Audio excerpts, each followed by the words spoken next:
Welcome, everyone. Good morning or good evening.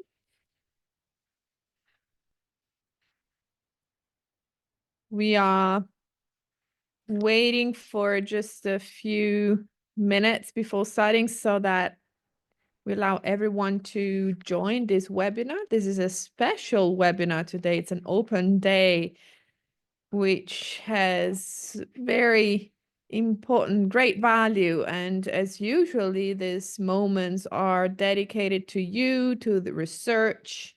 These are moments in which we get to know each other and we deepen some knowledge, what we actually call schools. And tonight we're talking about the School of Alchemy. I remind you that you're going to be active participants. So your sharings, your questions will be very important, and you can use the chat box that you can find here on Zoom so that you can interact and build together our experience. The goal here is to get us closer to the alchemical dimension. And as Luija started doing, you can also say hi uh, through the chats so that we can start creating an energetical connection and exchange between us. And you may know that we love to feel this group dimension as researchers, people that we are creating a network around the world, people who decide to grow, to evolve, to study together in a Damanhurian context where many people, many uh, teachers will accompany you to explore different aspects of knowledge. Tonight, we are in the alchemical world. We are in the world of alchemy. It's going to be an important webinar. My suggestion is to follow it fully until the end because there will be different speakers, different teachers, so that you can get to know them and touch from different perspectives the world of alchemy. So I can see many people interacting through the chat. That's wonderful. It's beautiful to see you all connected. A couple of words more, and then the next speaker will join me here. So the open day to us are moments which are dedicated to you so that you can enter fully our experiences regarding research and studying. These are synchronic magical windows in which everyone who desire, sometimes rationally and sometimes, or maybe not rational, maybe you happen to join, to come here because someone shared the link by chance, but all of you who is here connected today is because somehow you feel you want to start, you want to understand, you want to discover our paths, specifically today the one of alchemy. And to us this is great, it's exciting. We try to create these moments when we're close to those starting moments for our school. And because we are very, very close to the beginning of a new group, a new year, a new level in alchemy school. So here we are. So if you are here today, it's because it might be that you are some of those people who choose to start embarking in this adventure together with us and Ragno, who I greet tonight. So con te, Ragno, to whom I will ask to help us understand what are we going to experience today? What are the meanings that we can connect to so that we can fully experience such a wonderful moment. So, Ragno, what can you share with us? So tonight, as usually, these are very special and unique moments. For those of you who don't know me, my name is Ragno. Lattuga. I am the coordinator of the Alchemy School in Damanhur, and together with other instructors, tonight we're gonna share with you some of the points of this matter which connects with everything connected to humanity. So all those topics that humanity used to evolve, to grow, because the goal of alchemy is the evolution of humankind. This is a matter that, in my opinion, we should teach to our children the very beginning of their school year, so that they can start having a positive attitude towards living this wonderful experience, which is life. So tonight you will meet three teachers. We are very different from each other, so that you can really get an understanding of what is the Damanhurian alchemy, which is quite special. So after the introduction, after me, there will be Goura. You will meet Goura Loto. She will talk especially about the science of oneself from her from her experience. Then Coyote Cardo will join us, and he's an important researcher in the field of esoteric physics. And then I will conclude with a part connected to the union between humankind and the divinity.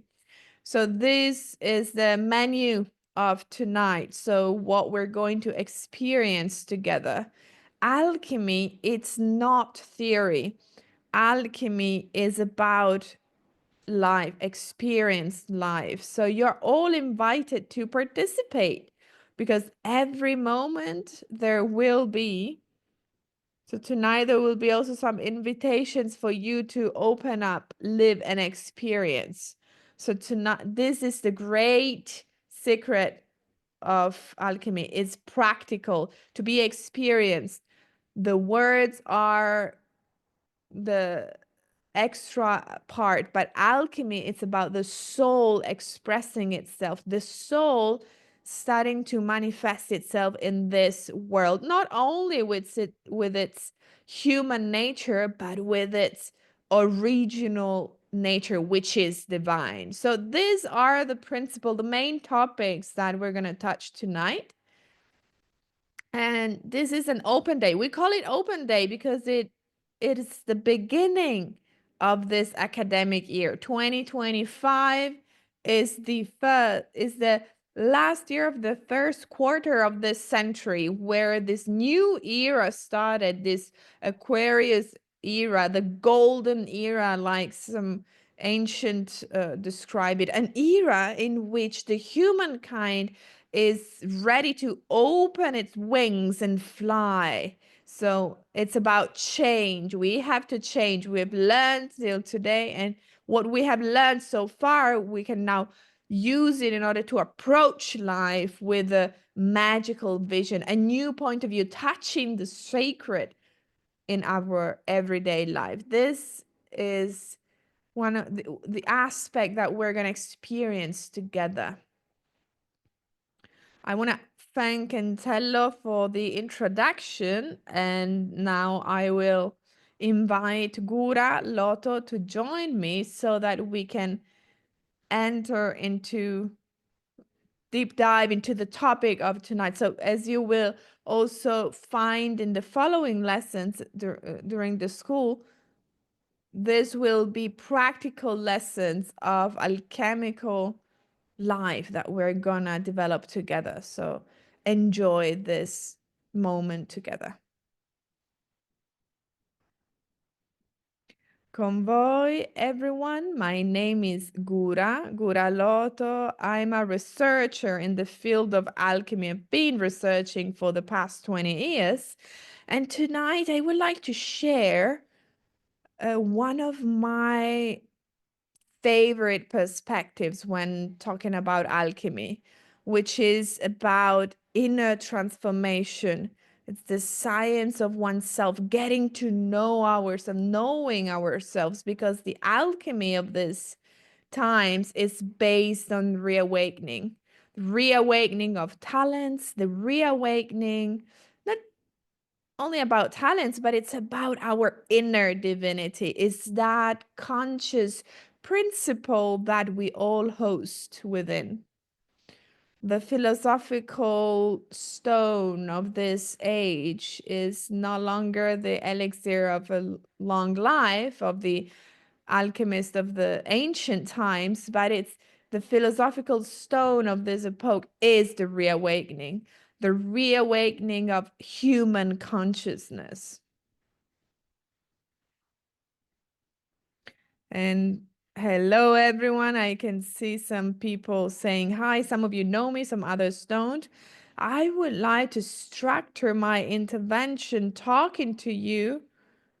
Well, for some time, I will share with you some of the knowledge and principles.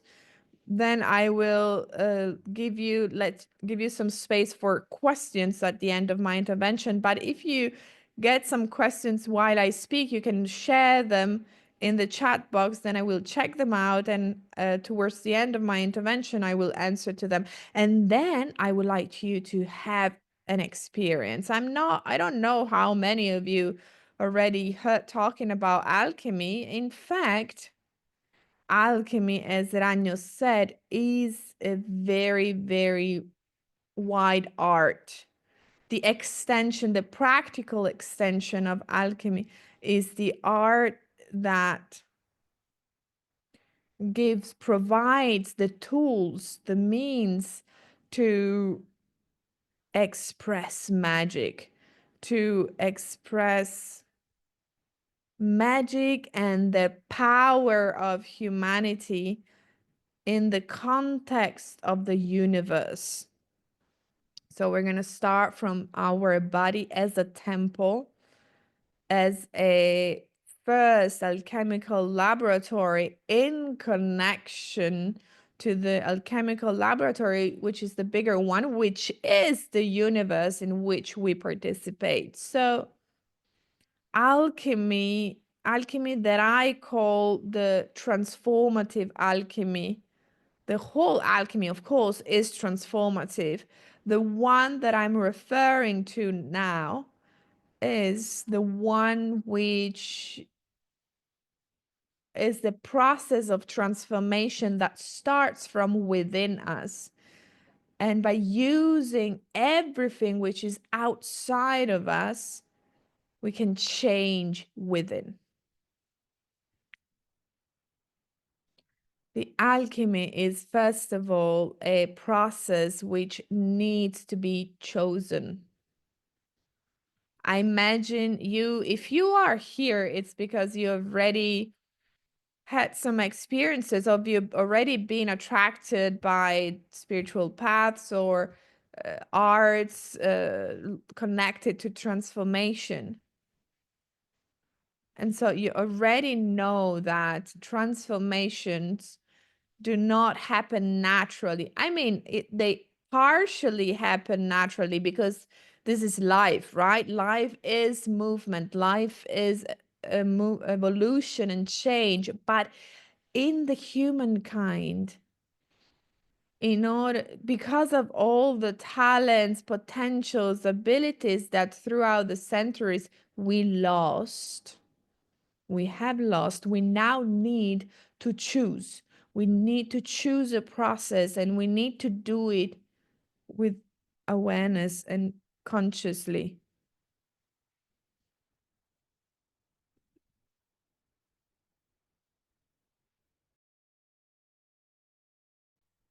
So if we do it consciously and with intention,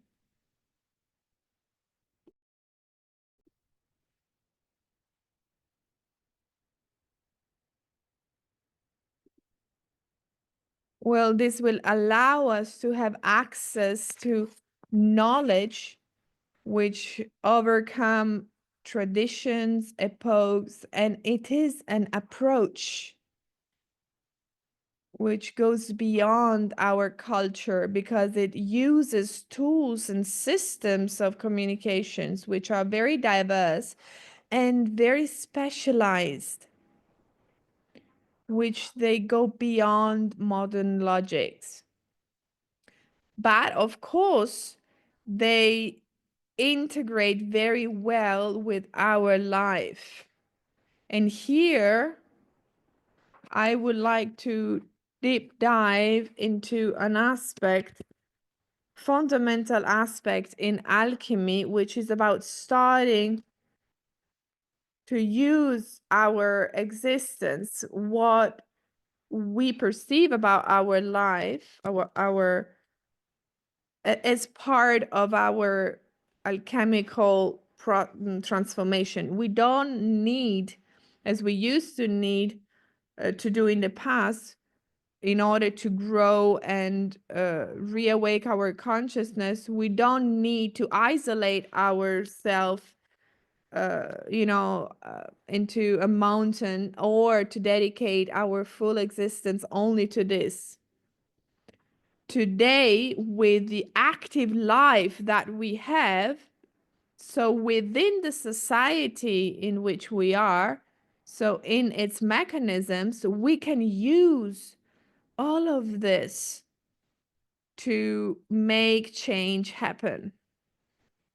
But I would like to underline that this art, so all the knowledge that it's part of magic and alchemy, this is knowledge which make us understand in a different way.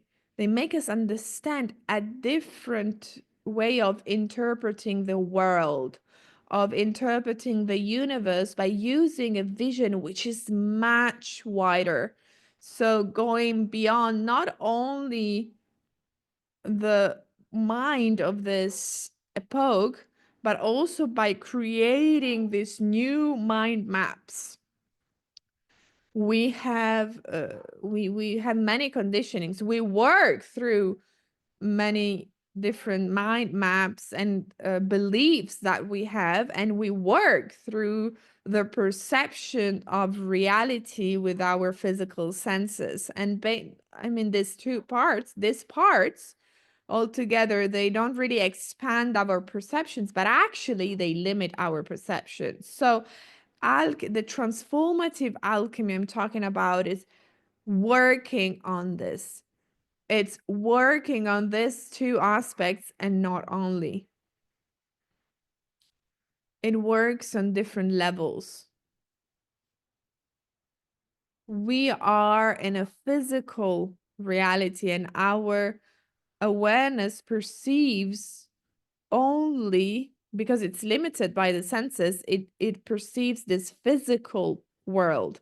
But if we start working with the perceptions, the presence, with the observation, with many different techniques, through the knowledge and with the integration of techniques, knowledge together, then we can expand a lot. We can expand our perceptions a lot. So this first principle that I'm sharing here, which is about perceiving reality, the reality that we perceive, which is the subjective reality, is not an objective reality. The reality that we perceive is what our senses and what our mind filter about reality. But reality is actually much wider. The reality we're part of is a multidimensional reality. It's not only physical, but also energetical, spiritual, subtle, astral. It has many dimensions, temporal dimensions. So it has many, many dimensions. And alchemy teaches to have a much wider perception of all of this, perceiving also other dimensions, not only the physical one. But going back to our fields in which we act, because the work here that I want to present to you, it's about working on ourselves. What do we mean with the self, the ourselves? So the way we interpret that in Damanhur, it's our divine principle. So think about working on yourself as working with your divine spark, with your consciousness. We are not aware. We are not aware about hosting, that we are actually hosting a consciousness. We are not aware of all the potentials that it has. We are not aware of the abilities that we have and its potential, its full potential. Because by identifying a lot ourselves with the physical reality, our life is very much based on thoughts and actions which are mechanical, not aware, which are influenced by culture, beliefs, and conditionings. And often, because of the mindset that we inherited and throughout our life in this culture, where we often believe that change should happen first outside of us. So oftentimes, and well, tell me if you don't agree with me, there's a usually, people believe people believe that changing ourselves, it's about changing job, it's about changing friendships, it's about changing a relationship or desiring or having different material stuff. These are usually what people, what people think they should change in order to change. And if these changes do not happen outside of us, instead of taking full responsibility, people tend to blame stuff which is outside, circumstances or people outside of them. Alchemy instead teaches us to become completely responsible of the life that we create, because the final goal of the alchemist through the reawakening of our consciousness, it's about becoming able to create our own life, to create our own reality.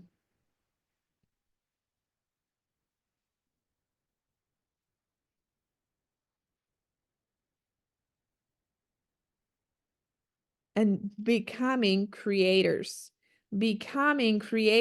of one's existence by guiding it. This is another important fundamental part. So if you ask yourself the following question: who is guiding my existence? Maybe some of you will say, I am. Then think about how many choices you've made and how many directions you've taken, or the job that you're doing, which maybe don't really correspond to what you would really like. So alchemy teaches that the true change starts first of all from within.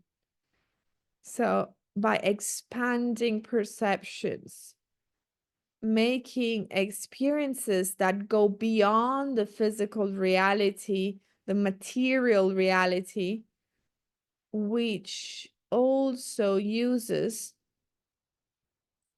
the external reality outside of us. So everything which happens outside of us as a mirror of our inner path.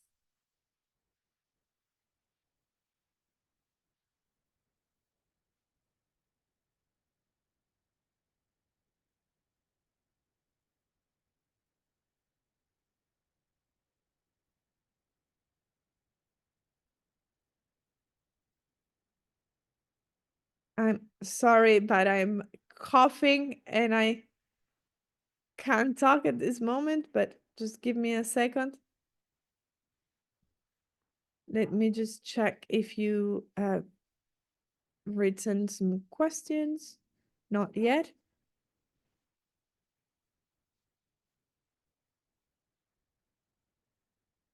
So how does this happen?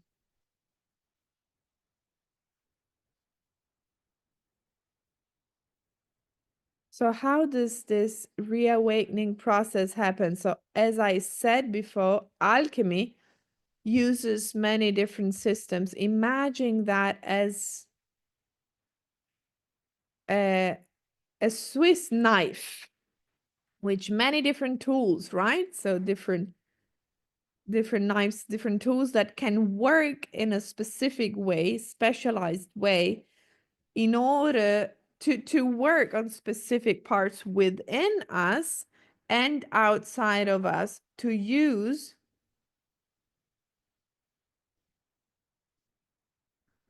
to create emotions, substances, state of consciousness, through ritual, to contact other dimensions, to specific functions, or get in touch with forces within us that are archetypical principles. We also use physical tools outside of us, not only the body, which is the first tool, but also physical extensions of ourselves, like wands, magical wands, or potions, many different tools. But to start getting to knowing ourselves, so I'm talking about this kind of alchemy, knowing ourselves and knowing our consciousness and our higher self.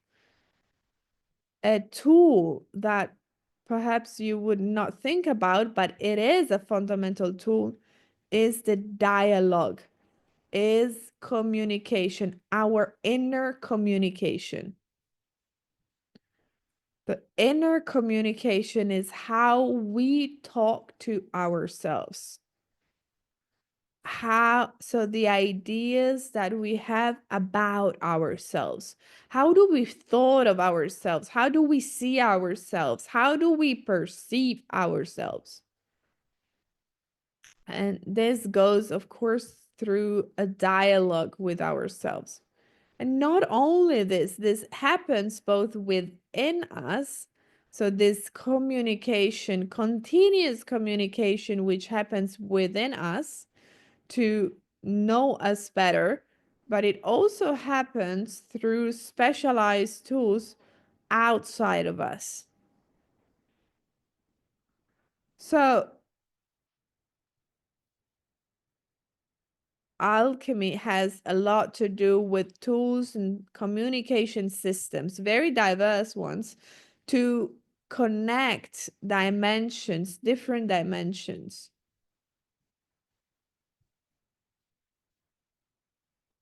Different substances, alive being, different alive beings, so not only humans, but animals, plants, forces. So in order to communicate, to be able to reconnect with the whole, so the physical dimension and non-physical dimension, we need different communication systems.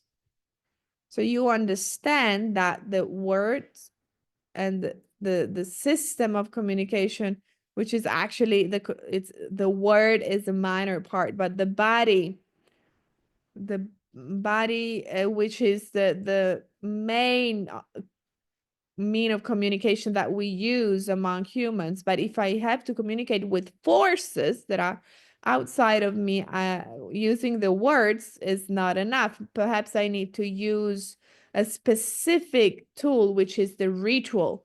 The ritual, which has a specific function of connecting different dimensions. So the fact of starting to talk to ourselves in a different way, so conceiving, or let's say rediscovering ourselves as different compared to what we already know about ourselves. Well, this is a process because usually humans think we know us, but we only know a minimal part of ourselves. The process to getting to know us is a process that requires the two elements that I said before, which are intention and aware conscious choice, but it also require effort. An effort, which is a conscious effort,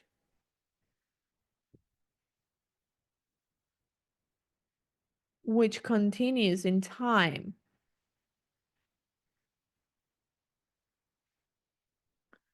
Life is a field to transform.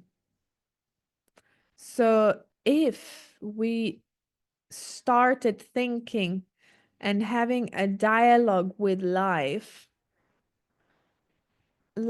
as a field in which we can transform ourselves.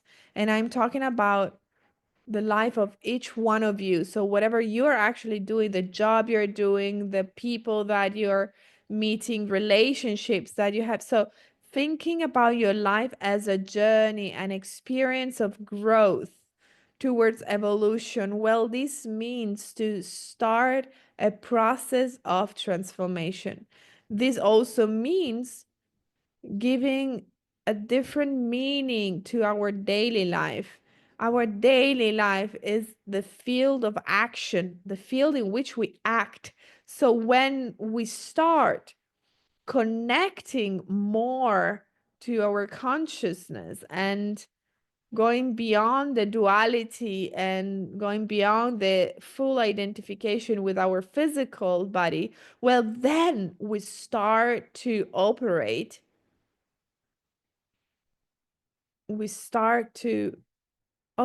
much more in connection with the unity of what we are, the unity that we are within, but also outside. We conceive everything to be divided. So our life is divided from our spiritual path, right? Our job is divided from what we would really like to do.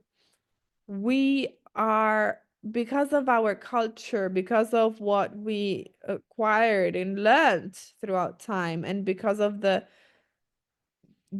principle of duality, the polarity that we experience with which we experience the world. So we often perceive our whole life to be divided. Actually, everything is interconnected. Everything, every single instant, every single experience, every single person that you meet, or every single experience that you have in your life can be a tool to transform yourself. But it requires some detachment.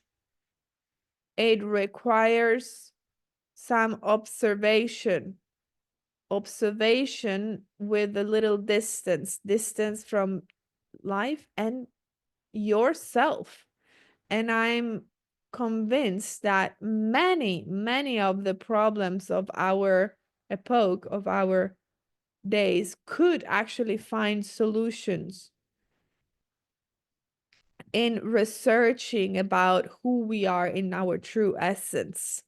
And I would also present here another concept, which is part of this new era, the Aquarius era, which is also part, of our principles, alchemical principles, which is that today, in this historical moment, the reawakening of our consciousness can happen through the reawakening of our inner master. So what does it mean? It means that masters external to us, external masters. So those who have a higher level of evolution compared to ours, they're, of course, a blessing, great helpers. They provide knowledge, which are extremely useful. But if we do not take an internal step, so where we use concretely those knowledge by applying them into our life, then we would never be able to evolve, because evolution starts with a conscious practice of what we know.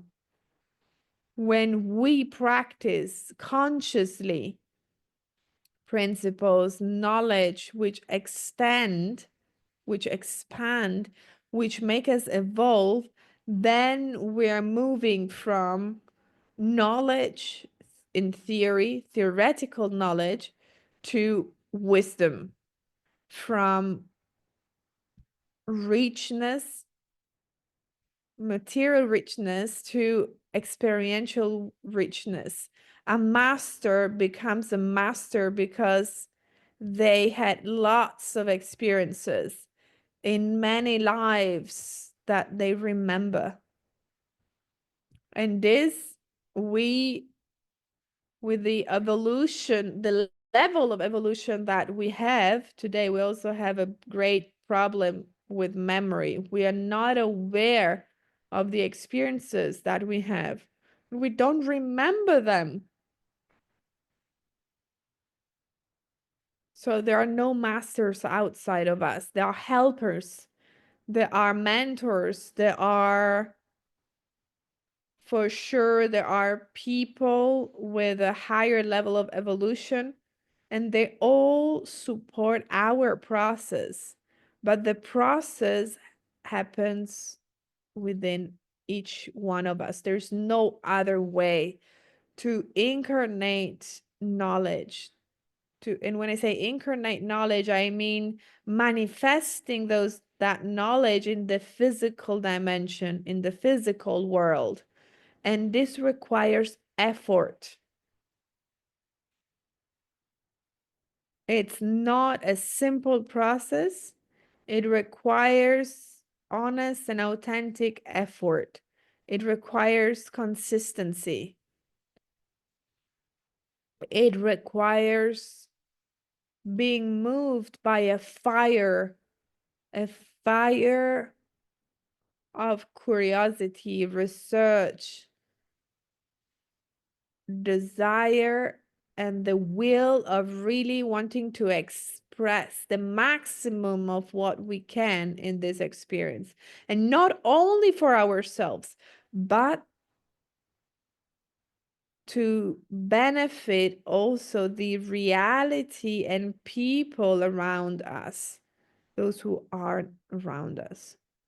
So the alchemists use actively everything: life, challenges, experiences in a creative way.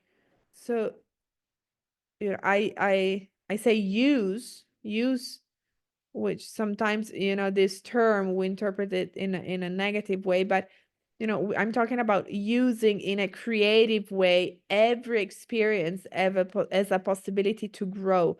Every experience, both the negative and the positive ones. Starting to also embody a behavior, an approach which is more aware and being more conscious of our parts, getting to know us, understanding aspects of us which create some limits to ourselves, or others that instead expand possibilities, talents, and potentials. This is a useful process for becoming aware, but also it's not really about telling to ourselves,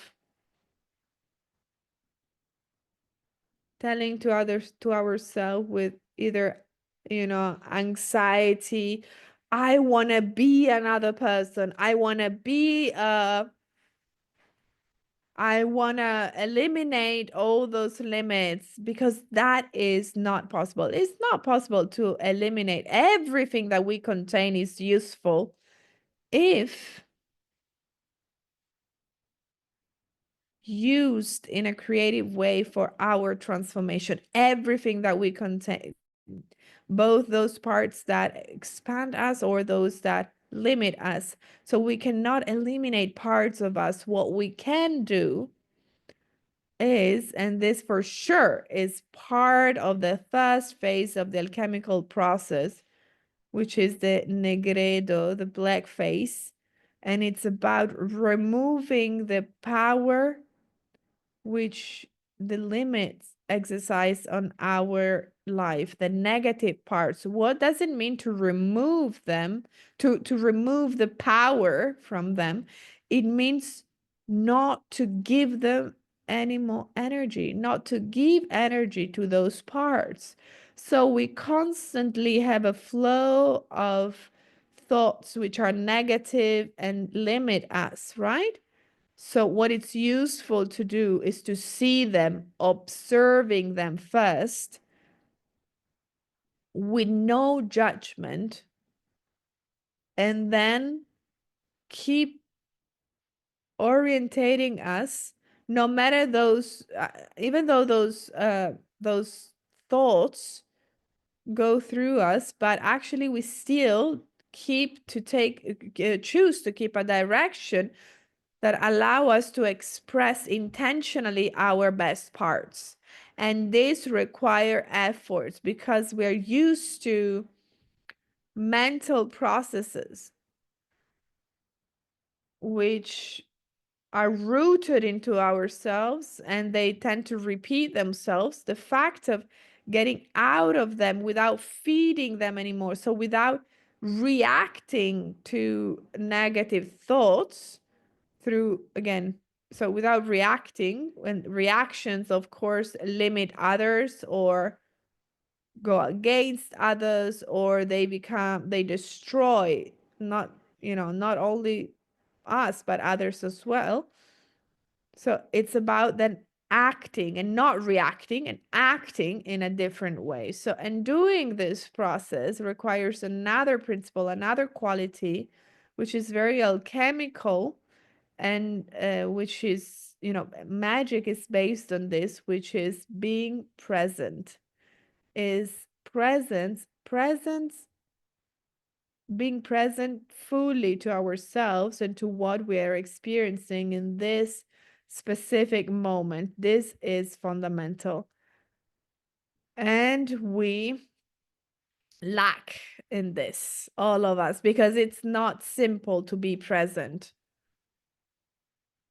And there are some exercises that can be done, techniques to increase our presence, which in time allow you to see, to observe the process that you do, realizing while you're in the process, you notice how little present you were because you experience a different quality of presence now.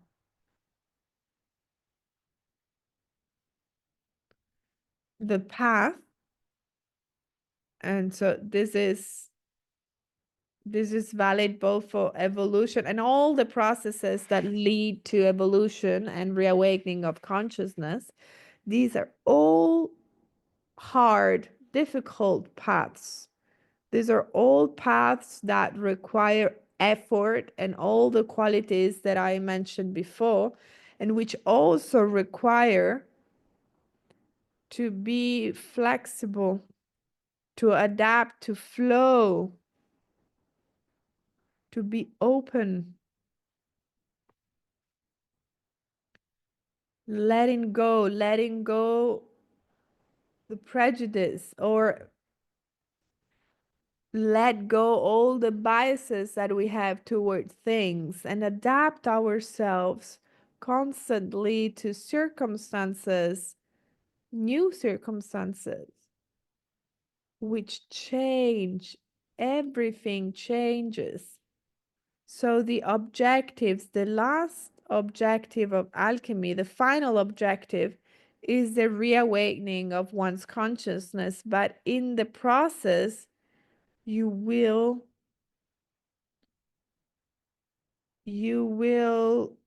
change objectives constantly, which will lead you there, but they will be different. And those objectives will be the perfect ones, suitable, which correspond to your level of evolution, to your own.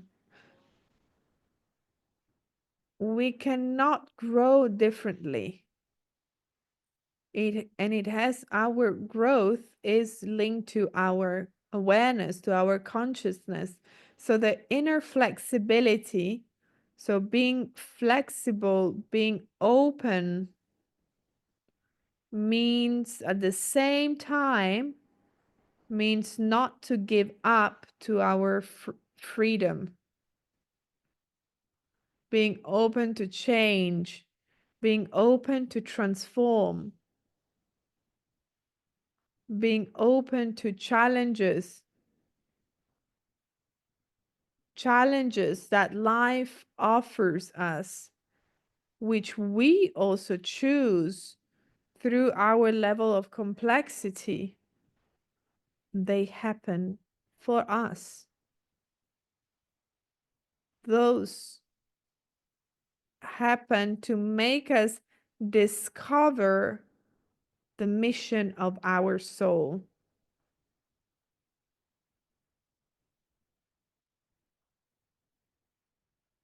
So if we start to see everything that life offers us, everything that we encounter, we see our existence, we see our reality not as the goal.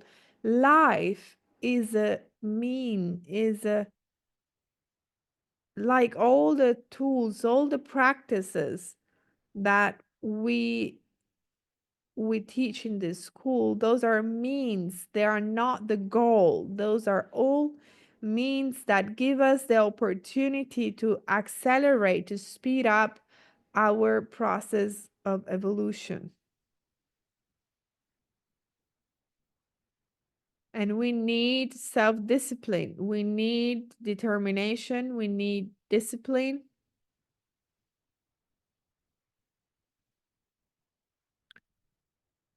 And alchemy offers a set of disciplines that go beyond time and centuries, which are able to connect all our parts, to connect our physical parts with our emotional parts, our consciousness,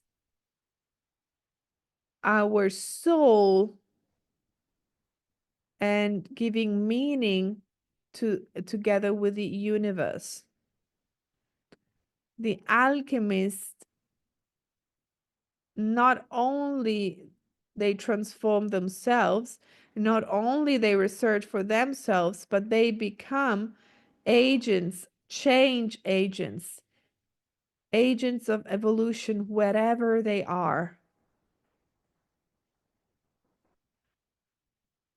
The universe goes towards a precise direction. The universe we are part of goes towards complexity, producing results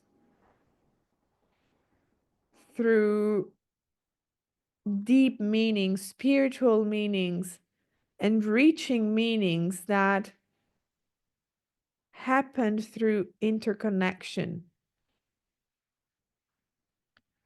And it works through synchronicity as well. So this law, this principle, which is part of our universe, teaches us that everything that happens to us doesn't happen by chance, never happen by chance, but we often Also in spirituality, humankind abandoned itself them to we usually abandon ourselves to what the universe offers. And it's true, the universe works for us, and synchronicity selects specific events and experiences to live. But we also have an active role in this, in the process, because our active role is that events not only are selected by synchronicity, but they are attracted by us. Through the level of evolution that we have, we all attract to ourselves some experiences which are connected to our own level of complexity. So the more we are able to evolve and work on ourselves, becoming more complex beings, and the more we actively interact with the cosmic principles. This is also another part that distinguish the Damanhurian alchemy from other spiritual paths. Is not the alchemy, the universe, sorry, the universe work and interacts with us, but the more we go in the same direction of the universe, the more we become active agents in the process, and the more we are able to speed up the process as well. So the alchemical path is very intimate, even though we do it through the group, together with the group and with the energy of a group, but it's a mystical, it's a sacred path.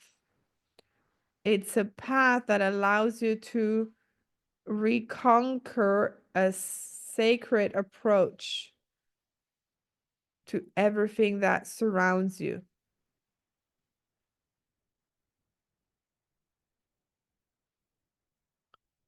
And if for the humankind of today, it's not easy to get out of our limiting beliefs and our mental mechanisms and negative thoughts, which is the first phase of the alchemy. Let's say that when we move to the second phase, which is the white phase, the white phase, then everything in that phase, everything becomes more fluid, because through the first step, we get such a strength, such an inner strength and trust ourselves, trusting the process, trusting the universe. So then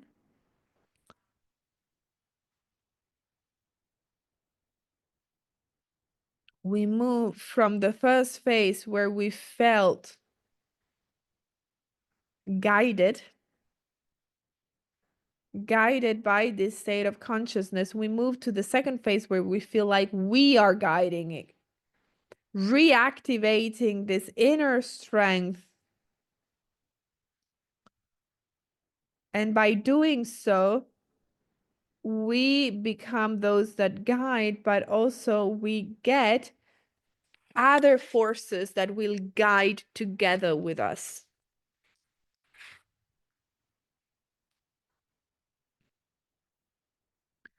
Let me see if there are questions.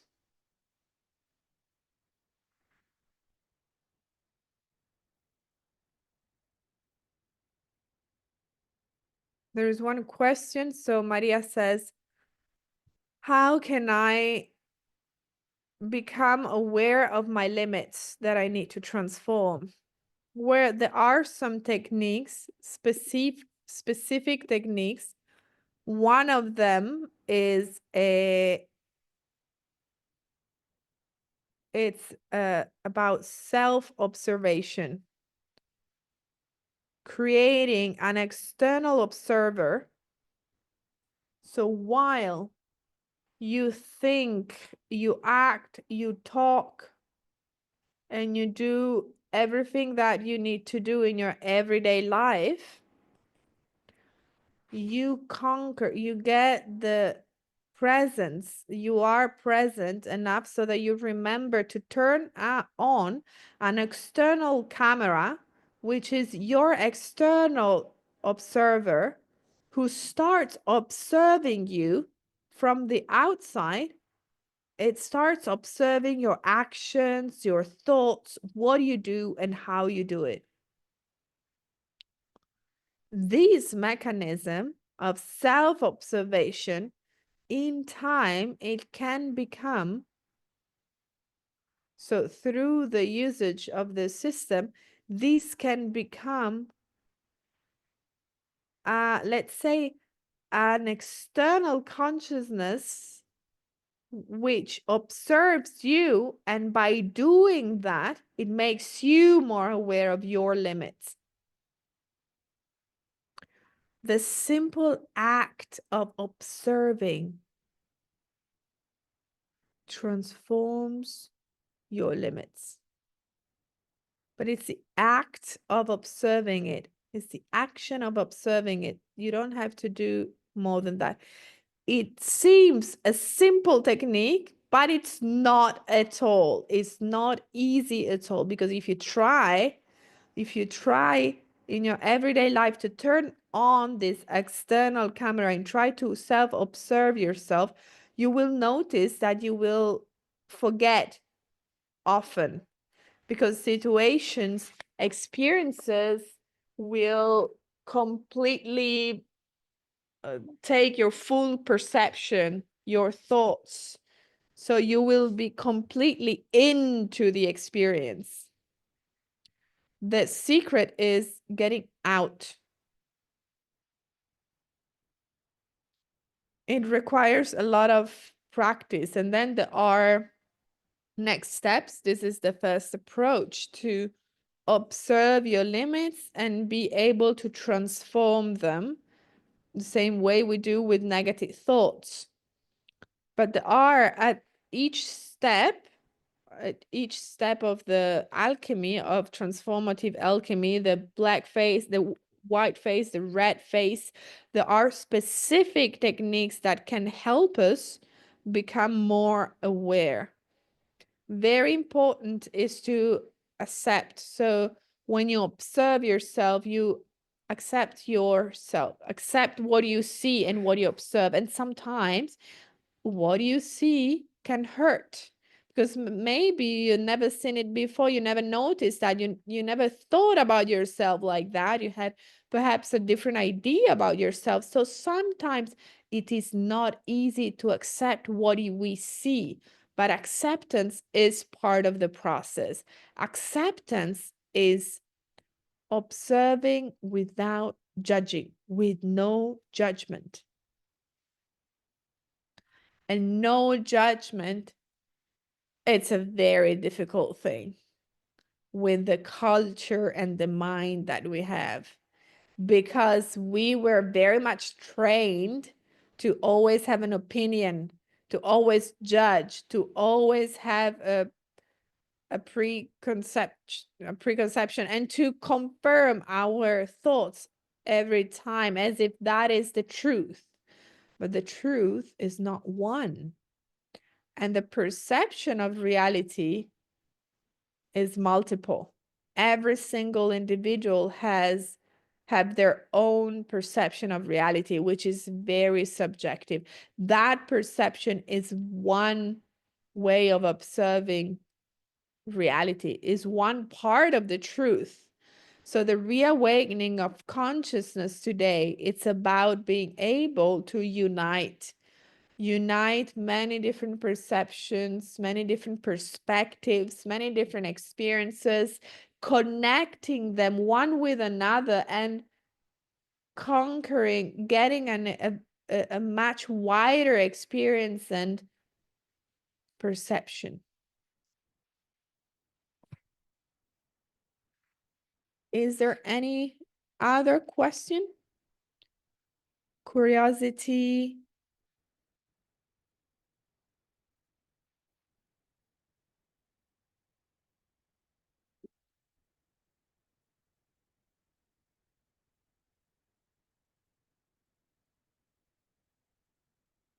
this path of alchemy and of getting to know ourselves, it develops.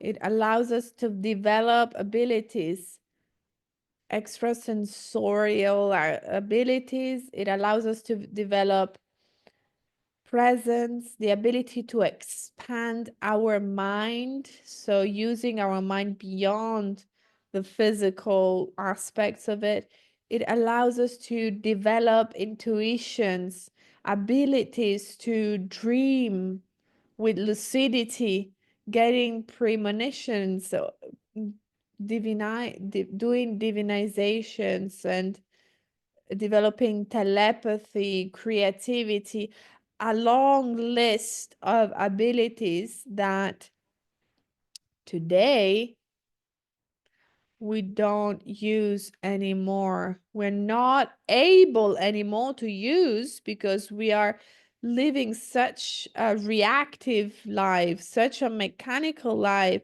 a life which is very much linked to the subjective perception of the individual. These abilities that I mentioned before are abilities that in time can get closer to abilities that we call divine abilities.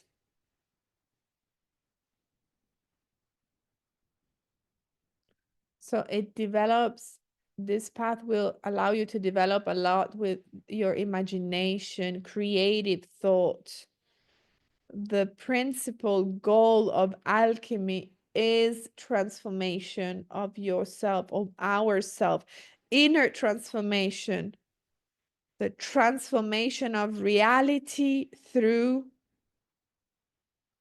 our inner transformation and the power that we will get from it, and the will, the free will, which is expressed. So every one of us will become creator of our own life, completely responsible of our own path. So there's nobody we can blame outside of us if we are unable to reach what we want to reach. But it's simply about retrain ourselves.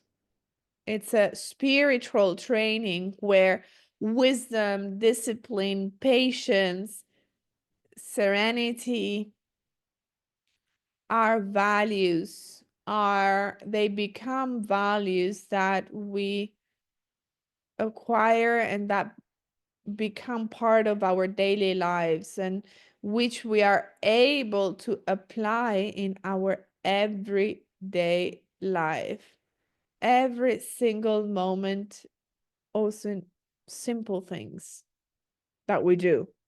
So we cannot change. Well, let me say, often we want others to change, right? We want people to change. We want events to change, but we cannot change anyone. We can only change ourselves and our state of consciousness. Life is a state of consciousness. So if we are able to create those state of consciousness within us that allow us to explore both the physical and non-physical dimensions, then we begin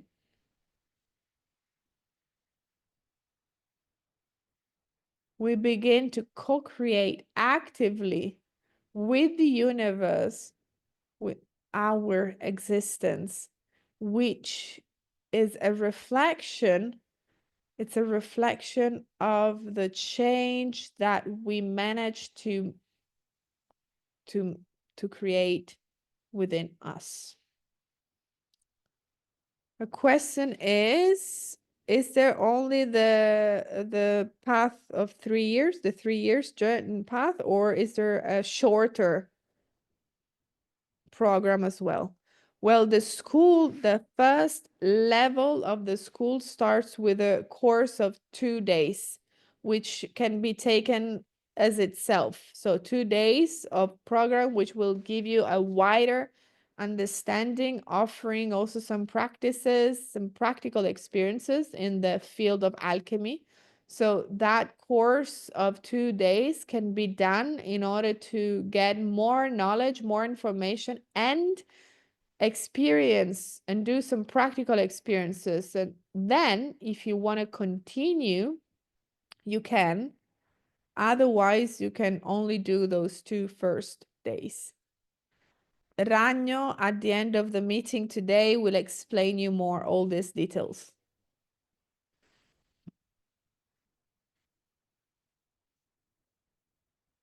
Let's include also in the School of Alchemy. We propose within the School of Alchemy also some courses of ritualities, personal rituals, specific rituals that will allow you to work with inner forces.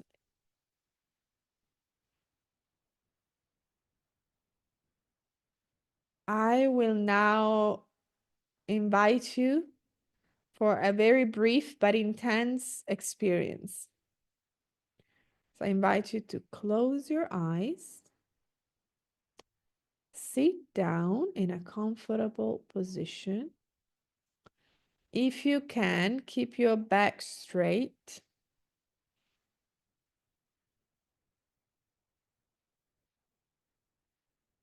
And start bringing your attention to your breath. You inhale deeply. Fill your lungs with air. Let your breath bring calm. And exhale through your mouth, slowly releasing every tension, any thought, and allow yourself to be here, completely present in this moment, in this sacred space, to get deeper in touch with your essence. You become more aware of your breath, inhaling through your nose, exhaling through your mouth, and you feel your body relaxing, your mind, it's calm. Abandon yourself to a neutral space, empty space.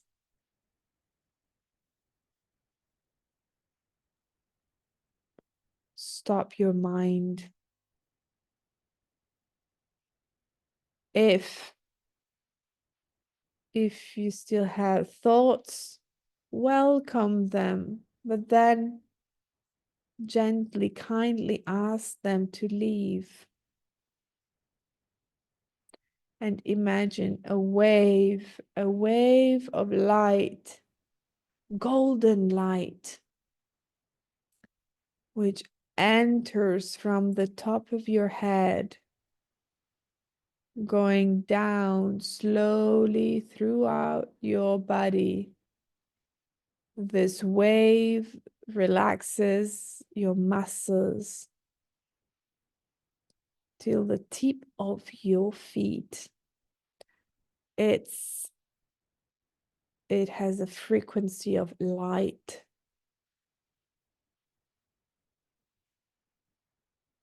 which relaxes you. Bring your attention to your heart. Imagine a warm light shining, sparkling, and shining within at the center of your chest. This light is warm, it's colored,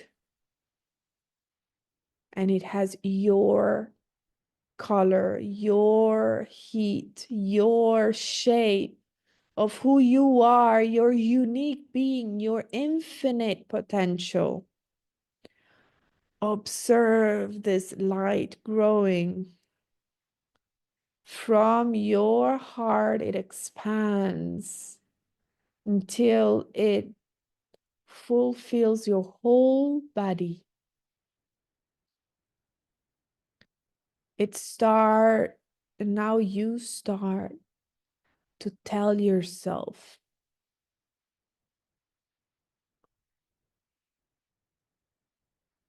within me, there is an immense strength. Tell yourself this many times. Within me, there is an immense strength. Within me, there's immense strength.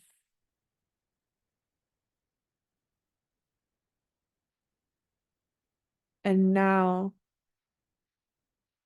with sweetness and gently observe your inner state. Notice, what is your body feeling? What is your body perceiving? What sensations? What thoughts? Are there any thoughts? But don't judge them. Simply observe them as if you were becoming a testimony.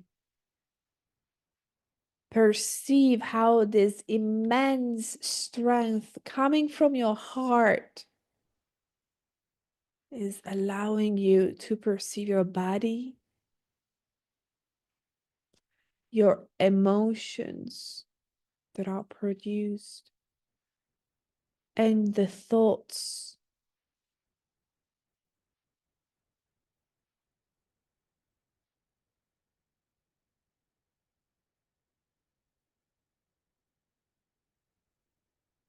Now imagine in front of you there is a path. You're in nature, and there is a path in front of you, which is your life. You're walking among trees. It's all green. And along the way, you start seeing a deep desire. And you feel a deep desire resonating with your immense strength. And you ask yourself, what is my authentic dream? What is my most authentic desire, which reflects my being, my true nature? What is my most authentic desire? The one which reflects my true nature. Don't look for the answers, just let them come naturally. Observe what comes. It could be a symbol, a feeling, a sensation, and whenever you perceive that, welcome it with trust.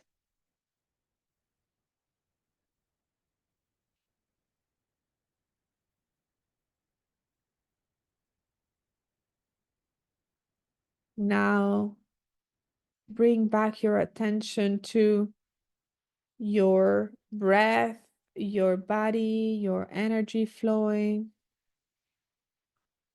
and start moving your hands. And bring your awareness here now to this moment. And whenever you feel ready, Open your eyes, bringing here with you this clarity, this vision, this sensation with serenity.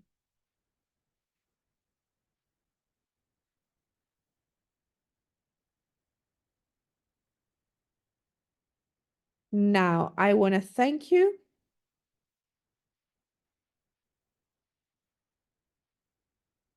And I now invite Coyote Cardo.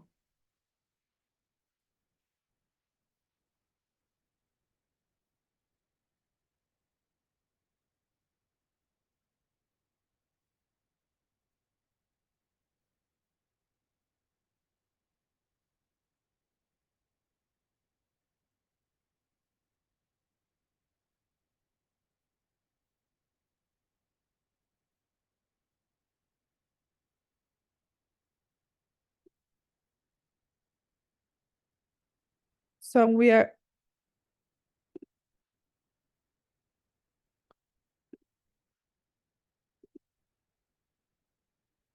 waiting for Coyote.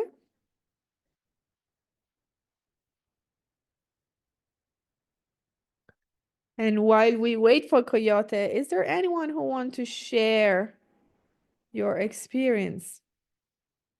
Oh, there is Coyote. Convoy, everyone.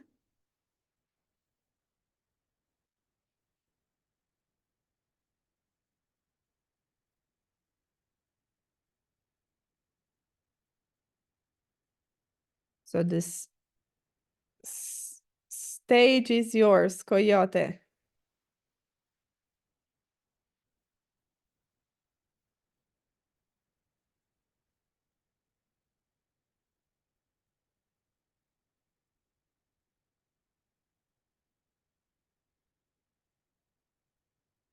So I just asked if anyone wanted to share anything. Is there anyone who wants to share what you perceived?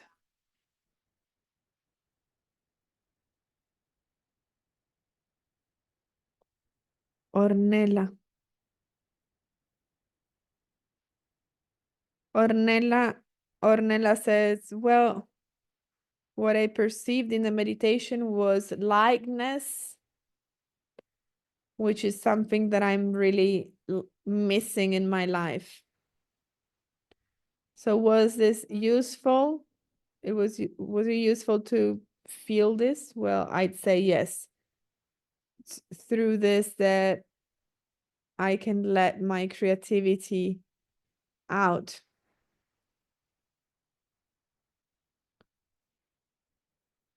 I'm part of a generation where life, it's all about duty. I mean, I have to do that. I have to do that. So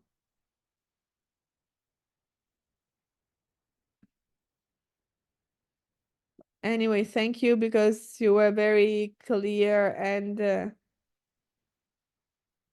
I will come to meet you in Damanhur.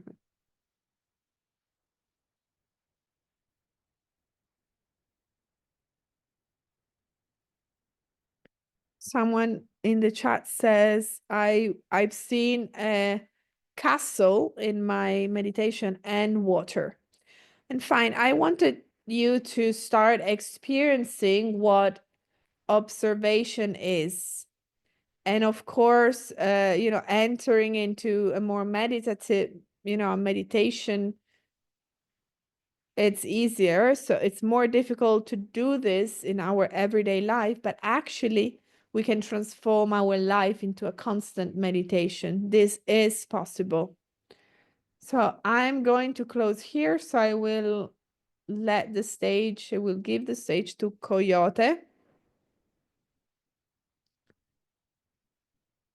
And I will let Coyote introduce himself. Coyote is one of our experts in esoteric physics, and tonight he will talk about a very ancient art but also futuristic art, a selfic, but also from the alchemical perspective. So self is an art that we use in alchemy to expand and support our processes to expand our potentials. If Coyote, you want to introduce yourself, and please feel free to. And Coyote says, of course, I will explain more, and thank you, Goura.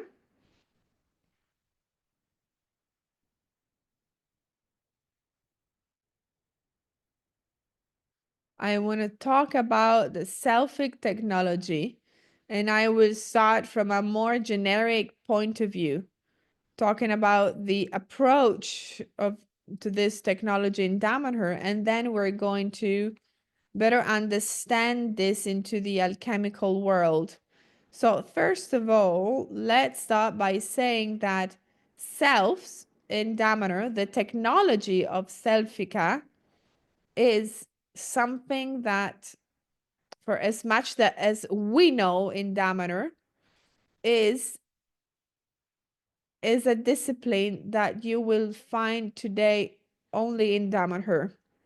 Is a very ancient discipline, actually, was not invented in Damanhur, but it was brought back to Damanhur as a knowledge by Falco, the founder of Damanhur, in this historical moment. Because this science, because we can actually call it science, disappeared from our planet few centuries before Christ. In fact, we can still find some traces of it in some museums, some objects that could actually be connected to this, to Selfica. It disappeared then because knowledge in the history of humankind, they come and go, and they disappeared many times and then appeared again. And this is one of those times that for more than 2000 years, this knowledge had disappeared from the planet. And it was then brought back here by Falco with the beginning, the building, the construction of Damanhur back in the 70s. It is a very complex discipline, very sophisticated science, and it's not so easy to fully and quickly understand this. So, as in everything which is very sophisticated, we have to do it as a step-by-step process. So slowly we can understand what this is about. Many people come to visit Damanhur and see our selfic technologies, and sometimes they can be seen as jewelries or just bracelets, but this would be just a very superficial approach because they can look like jewelries, but they are not. Selfic technology basically is a knowledge that is used in order to orientate and conduct synchronicity. That is its fundamental power element, as if we were talking about the technology which allows to conduct the electricity. So when we talk about electric energy, electricity, we're not really saying much because electricity has millions of different functions. So imagine replacing electricity with synchronicity. Synchronicity, which is one of the 8 fundamental laws that rule our universe according to esoteric physics, which Falco brought to Damanhur. And it is one of the forces with which we have to do constantly. We have the potential to have access and manage synchronicity, given we know how to, because these are not things that are so much known. But for those who know, they and those who know how they can have access to synchronicity. So the humankind has the possibility to, again, manage and connect with this force. But the selfic technology for sure have additional possibilities. It can orientate synchronicity at a level that otherwise it would not be possible for us. We could not do it because of our actual state of evolution. So as humans, we can say that individuals, like for example, Falco was, or other enlightened people, so who were completely awake. So at that level, then those people could have access to synchronicity in the same way the Selfica has. But if instead we talk about, you know, our at the average level of evolution of humans, our approach to synchronicity would have power, the level of power 1. Instead, the Selfica would have much more power, at least 100 times more powerful. Perhaps you already know what synchronicity is, but let me briefly explain what that is so that it's clear for everyone. Synchronicity is that law that determines what happened, what events will happen. So it's a little bit the key, the key that would allow us to access all the potentials that could express into matter. So imagine you could control events that would happen. So at that point, you could do anything. You wouldn't have any limit, because anything you would want to do, it's, you know, about an event that synchronicity can make happen with no problem. So if you had a system, a way that would allow you to orientate synchronicity, then you would have the power to determine the events that would happen. And that, you know, could become extremely interesting. So obviously, as I said before, the human mind and the human potential, we still have some access to synchronicity, but in a very reduced way. So in a very, you know, I personally do some specific courses on how to train the humankind to better get in contact and synergy with synchronicity. But anyway, let's say that the selfic technology gives a great help in this direction, because that technology can do a lot of the work that instead we wouldn't know how to do as humans. So the selfic technology today, how is it? So it offers a series of structures, tools, devices that each has a specific program which allow to orientate synchronicity towards a specific direction. And in the same, you know, I used the example of electricity before, which can be used in many different directions, right? So we can use different devices with electricity, devices that would do very different ways, cars, computers, different tools that would same the same electricity, the same energy. So in the same way, in the Selfica, we can distinguish different categories of, for example, one category, which is very important, connected to the alchemical path, is one category. It's about selfic instruments that can act on the humankind, that can act on the aura and subtle bodies and physical body as well, and stimulate some parts to develop them more. So we're talking about those parts that otherwise we would not use. I will explain better in a little bit. So another So let's say there are objects, structures, selves that are used for the individual. So you wear them and they have a specific function linked to your aura. And there are many different functions, but these functions are usually aimed at improving and empower some aspects of us, things that then we can do, things that are part of our nature, but which often we don't use. We don't use fully, or we are often able to use them only partially, only.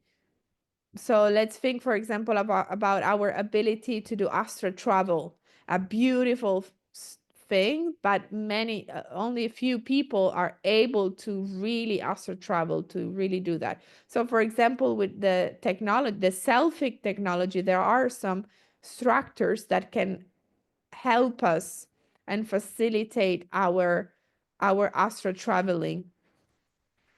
And this is one example, one of the many examples. One big chapter as well linked to the Selfic technology is linked to healing. Being able to orientate events. One event that it's for sure very important for all of us, it's, you know, linked to our health. So keep healthy. So here we have a lot of a big range of Selfic tools, Selfic devices that we can both use as individually, personally, that we can wear them, but also much more sophisticated structures are also bigger, with which we can receive some healing treatment. So if you've been here, if you came here to Damanhur, you probably have seen in our laboratories in Damanhur Crea, you've seen the laboratory where they create, they produce the selves, devices, but also you might have seen the laboratory where we do some therapies with the Selfic devices, which you know, are incredible devices which use energies and systems that, according to the official science, official knowledge today, are still unknown. According to what Falco shared, these energies in a few centuries we will find,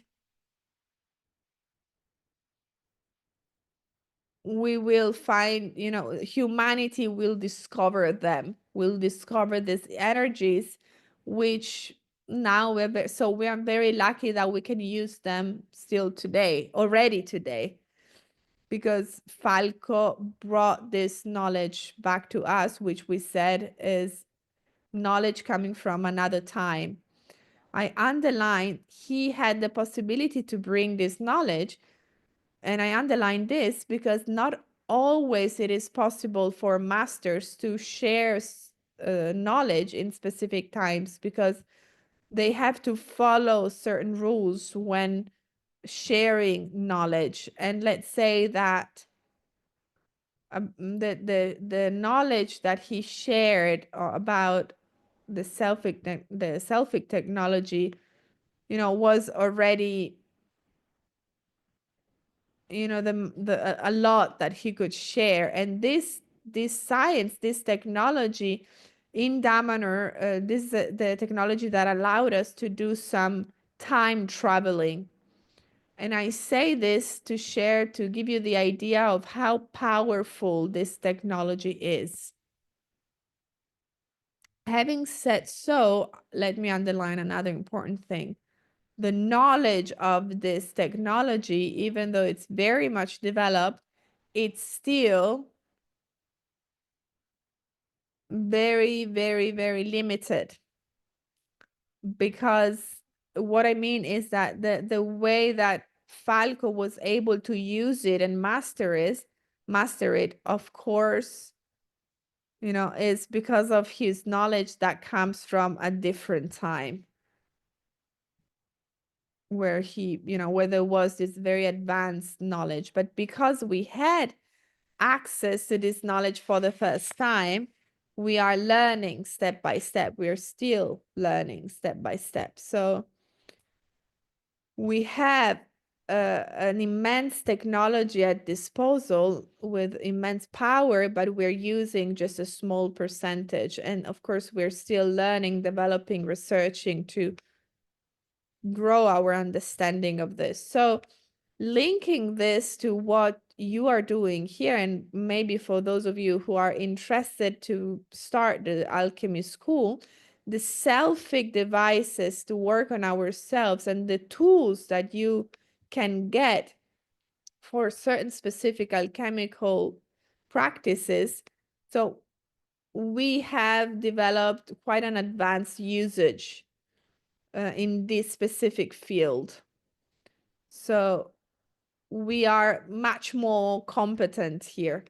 If instead we would talk about tools that exist here in Damanhur that allow to time traveling, well, using those devices, it's not so easy for us because beside the knowledge of the selfic technology, we would also need to have a lot of other elements. For example, also the knowledge about time. So what is time and how is it made of? What is it made of? So to get what Falco shared about time with esoteric physics, it's very different compared to the scientific conception of time. So we would have to have a lot of knowledge and competences also in that field. So again, so we can use these tools for our healing, individual healing, but also some more complex healings to give treatments to others. And then there is the more magical and alchemical aspect of it. So those tools that we call magical instruments. So instruments that can be used in magic, in alchemy, in rituals, and also in the field, in the magical field and ritual field, the Selfica tool can help a lot because, again, of its ability to give a direction to synchronicity, allowing to reach certain results. And having, the possibility to get such a tool, we can get results much more quickly compared to what they could do in the past with more traditional alchemy, which of course the traditional alchemy was powerful, but it would require much more time and much more preparation, sometimes years, to get certain results. The Selfica technology allows to speed up certain processes, and it allows also to empower certain alchemical processes.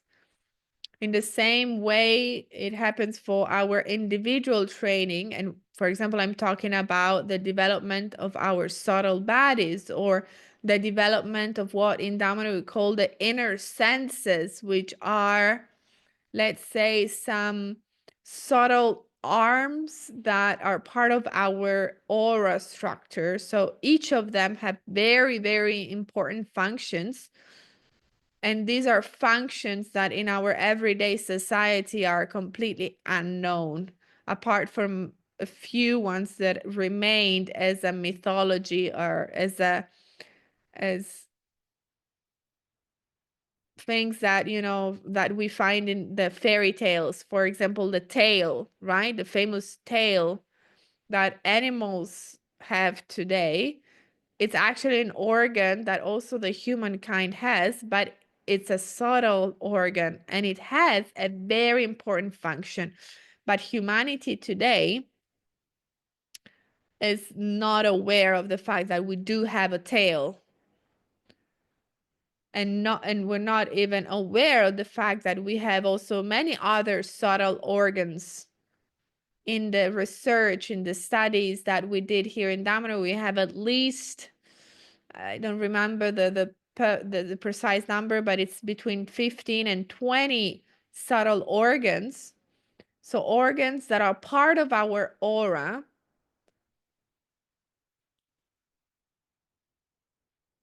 And they all have a specific function. They each one allowed to do different things.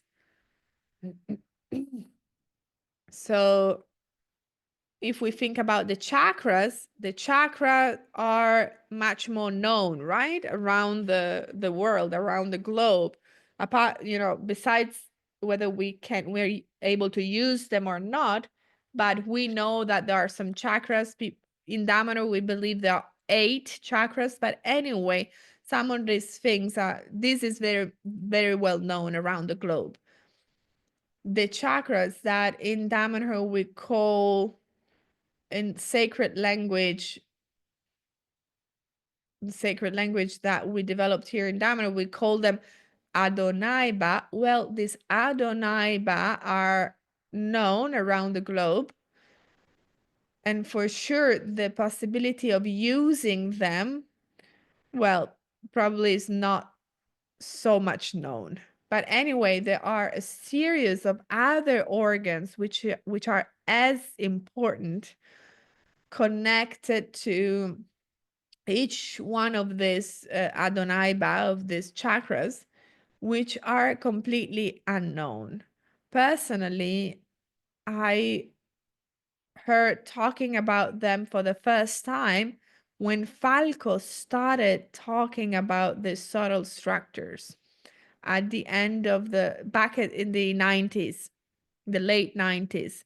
So he, first of all, talked about inner senses in a general way. So senses that are connected to our soul, those senses with which our soul brings its divine nature to the outside world. So we know there are the external classic senses, so the touch, the sight, and all of that. So those external senses, they bring information from the outside to the inside. The inner senses do the opposite. From within us, they bring information into the external world. So what they are able to bring out is our divine potential, the central element of our divine soul, our divine nature as humans, something which today it's not known in the usual society. In fact, the tools to manifest this divine potential are in fact the inner senses, which are again unknown to the most. And these inner senses, they are connected to the functions of this about 20 subtle organs that I mentioned before. Sorry if I'm going fast here, but we have a limited time, but I want you to understand how complex we are as humans. And to make all these parts of us work again, which, for many, many centuries have not been used. So in order to make them work again, it would require a long time. But thanks to the Selfic technology, to the Selfica, we can speed up the process a lot. So imagine this technology a little bit like what surgeon are able to do, right? So putting a device into our body that can allow us to, to heal something. So the Selfica, the self technology can do the same. So there are some selfic technology, selfic devices that we call sphere of self. The sphere of self, it's a little bit like a computer, which is a very powerful tool which doesn't have a specific function, but it can be programmed on certain functions. So a person who is able to use a sphere of self can program that in order to do a specific work. And we've been experimenting on this for many, many years, because as I said before, in the most advanced aspects of this technology, we're still researching, and there's many things that have to be discovered yet, even though in Damanhur we use it a lot, and we've been exploring some aspects of them, and I can say that we've been using it for more than 30 years. So in certain things we've got to a good understanding and good results, but still there are some more advanced tools and devices that we started building in the early 90s. So again, it's a field which is very complex, very expanded. And we could talk about many different aspects. So I also ask you, if you have questions, please, or anything you want to share, any observation, or again, any specific question, please feel free to ask them, because then I will use your questions also to direct my speech, given that it's quite extended. But let's say that the basic idea that I want to share with you here is that, first of all, the Selfica technology, you won't find it anywhere else, but it's only here in Damanhur. This is because we looked for it around the globe, but actually we haven't found it. Here in the present days, we have found some traces from ancient times. It's an exclusive technology that was shared by Falco here in Damanhur. It allows to orientate synchronicity, and synchronicity is the law that determines events that happen. So based on this, we actually have a tool which has extraordinary potentials. And as I said before, these great potentials are to be discovered.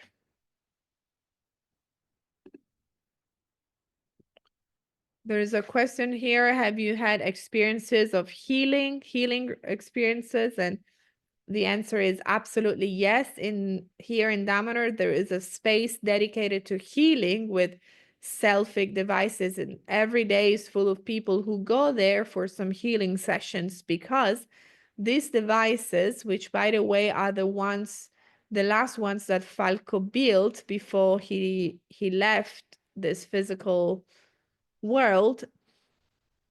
So those are the most advanced devices that we have for healing purposes, and they're able to intervene on our bodies at different levels, on our inner organs, on our skeleton, on our nervous systems. They act at every level. There's someone, Manuela is asking about how much they are, and I mean, you will know more, but the costs it's not that expensive. I mean, if you compare to other treatments, it's not that expensive.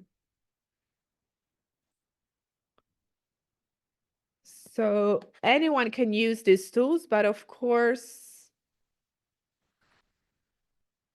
we have to learn how to use them. Some devices are in Damanhur and are not on sale.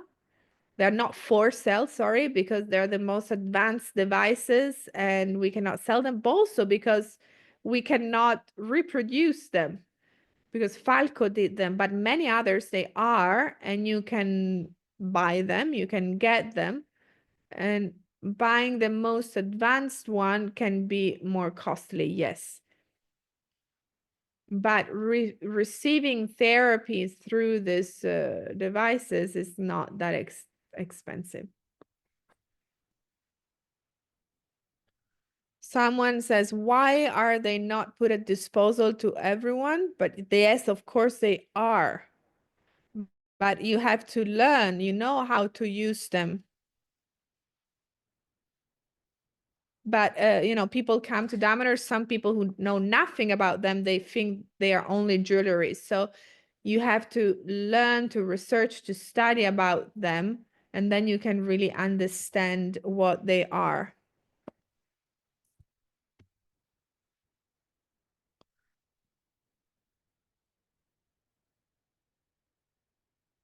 Those who start some of the programs here in Damanhur, for example, the School of Alchemy, then you will learn with experience how to use these tools, and you will learn how precious these tools are in order to work in the field of alchemy, for example.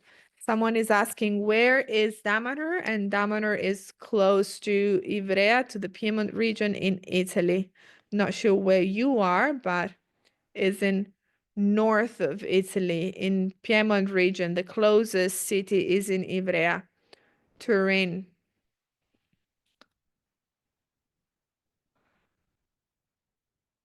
And then any counterindications?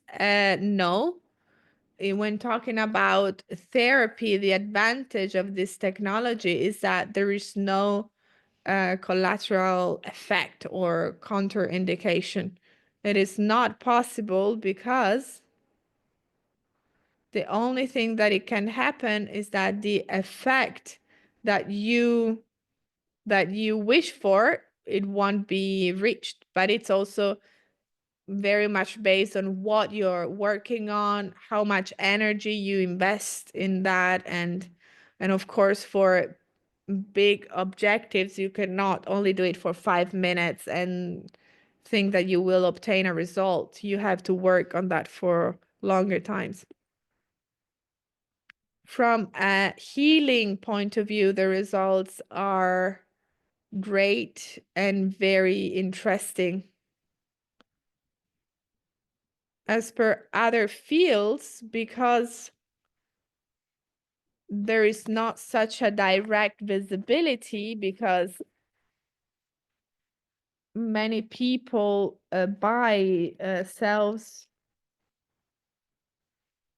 and we don't really know what they do with them, and often we don't know what results they get. But in the field of therapy,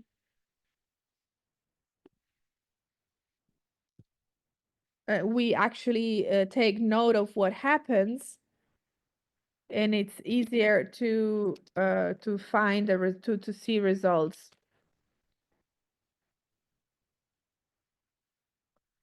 The device that back in the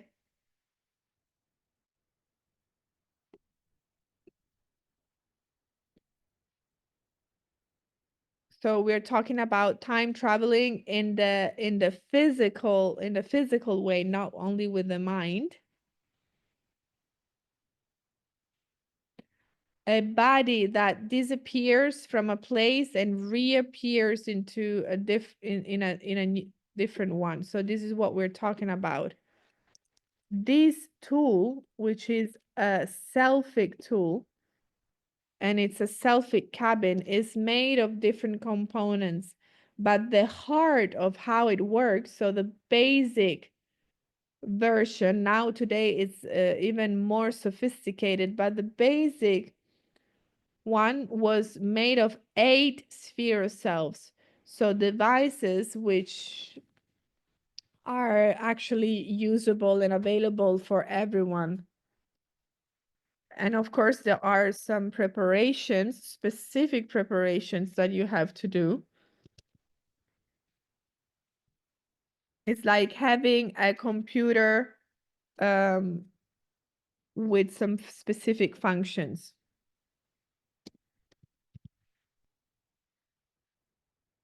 And let's say that from the point of view of the responsibility of what knowledge you share, you wouldn't give such a powerful technology to anyone, right?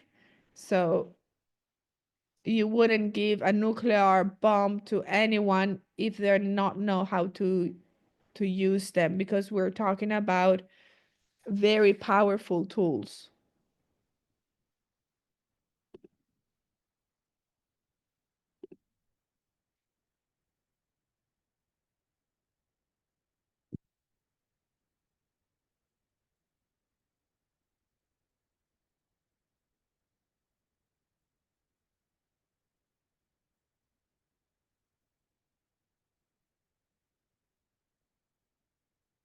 Let's say that the human the Damanhur's always worked for the reawakening of humanity. So the opportunities that we give through everything that we do, through the courses, the programs, everything that we do in Damanhur, generally the only our goal, the main goal, it's about the reawakening of human consciousness.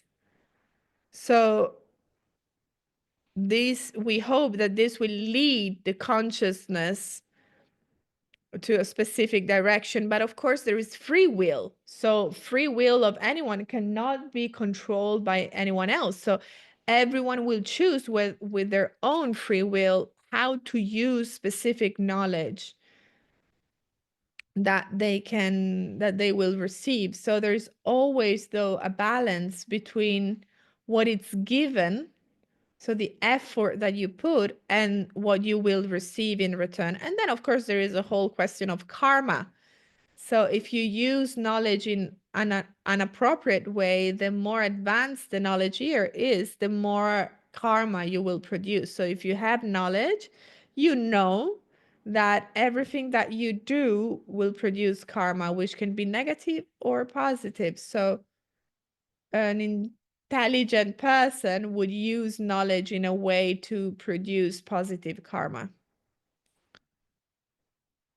Angela is asking, don't you think there are similar technologies around the world with similar different name or as part of the collective consciousness? Well, yes, for sure. There are many technologies that would have similar characteristics, but it's not Selfica. I personally invested a lot of time to research a lot.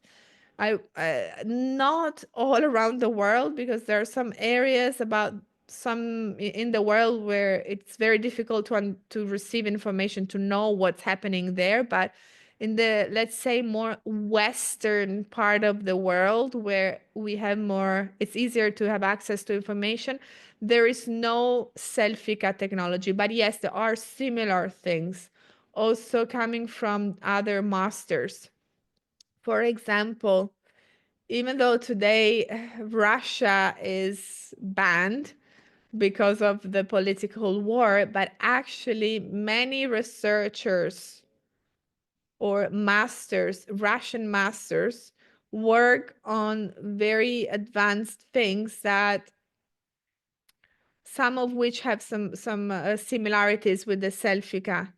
So for example, Grigory Gravoboy, he talks about certain things that are very close, very similar to the most advanced technologies in the healing field that we call, in Damanhur, we call the microtractors. But I don't want to open this chapter now because it's very complicated. But there are for sure many different technologies around the world that are similar to the Selfica, but it's not exactly the same.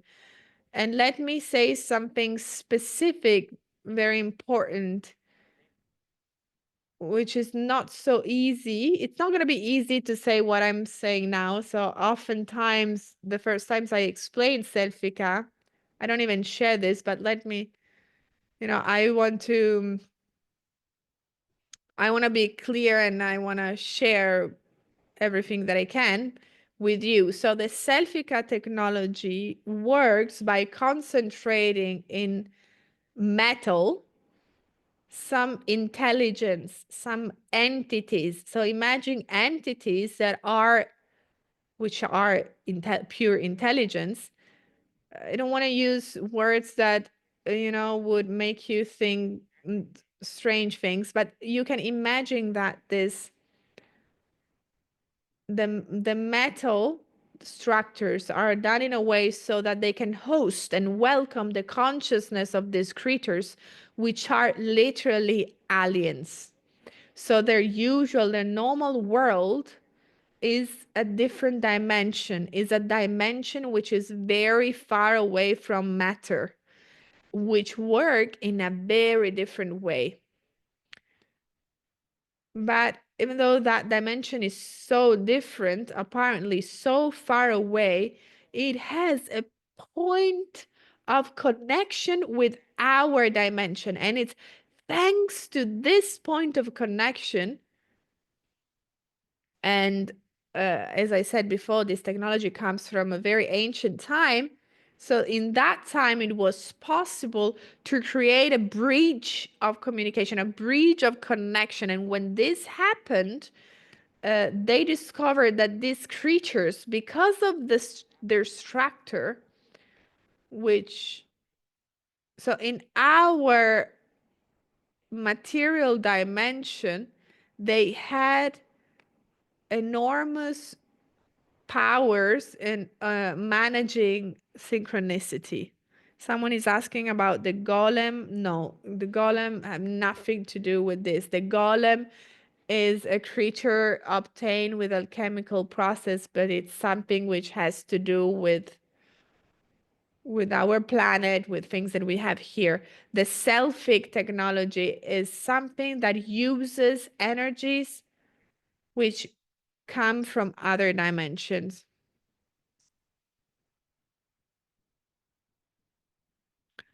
And obviously, there are other approaches that are very important. I don't know if you ever heard talk about the machine of Majorana, which was built back in the 70s, and then the secret services tried to take it and use it as an arm and all of that. I studied different books about how it's done and how that should work. It can be compared to the same systems that I mentioned before, the micro attractors, that are energies which are used through Selfica. So the machine of Majorana and other systems were able, or are able, we don't really know actually, would be able to move these micro attractors with another system which is completely different. But anyway, in Damanhur, we have this technology available, and that we use, in fact. Having said so, my invitation here is to experiment with it, both for very simple things. So there are, for example, some bracelets that are being used that you can wear for specific functions linked to your health, your healing, to maintain a state of well-being, eliminate negative thoughts, eliminate stress. And these are some of the things that are, the simplest ones. But if you want, you can also try some more advanced things. There are some devices that are more powerful, which act still on ourselves, because this is where we have to start ourselves to obtain also some very important results. As I mentioned before, there are some selves that are used to favor astral traveling. The astral travel, it's something fantastic, but it's very difficult to do. And it's not easy. And it's not easy to keep the state of consciousness in order to do the astral travel. So the self can help to favor this state of being. But of course, this doesn't mean that that will do it all. You have to work to reach that state as well, but the self will help you, will support you. Yes, you can get the self also without coming here physically. You can connect to the website. You can ask Ragno later. He can share with you. Or we can share this in the chat box.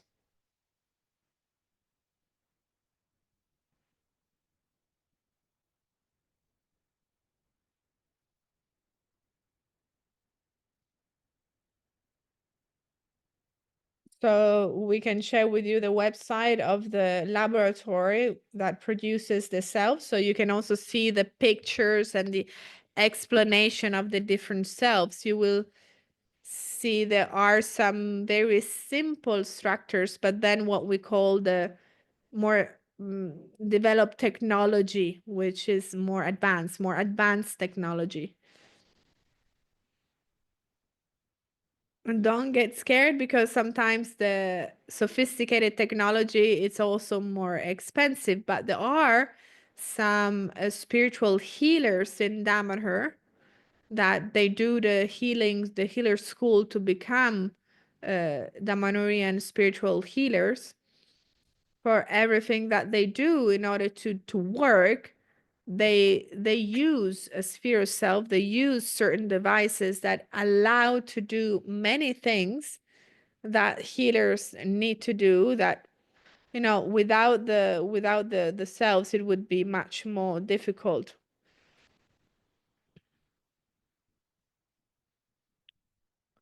So I would say that they actually, they work. We got some wonderful results.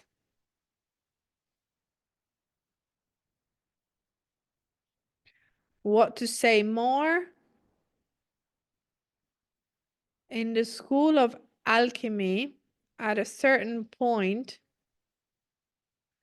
you will use some selfic devices. You can use some selfic devices. So for example, there is the famous magical wand.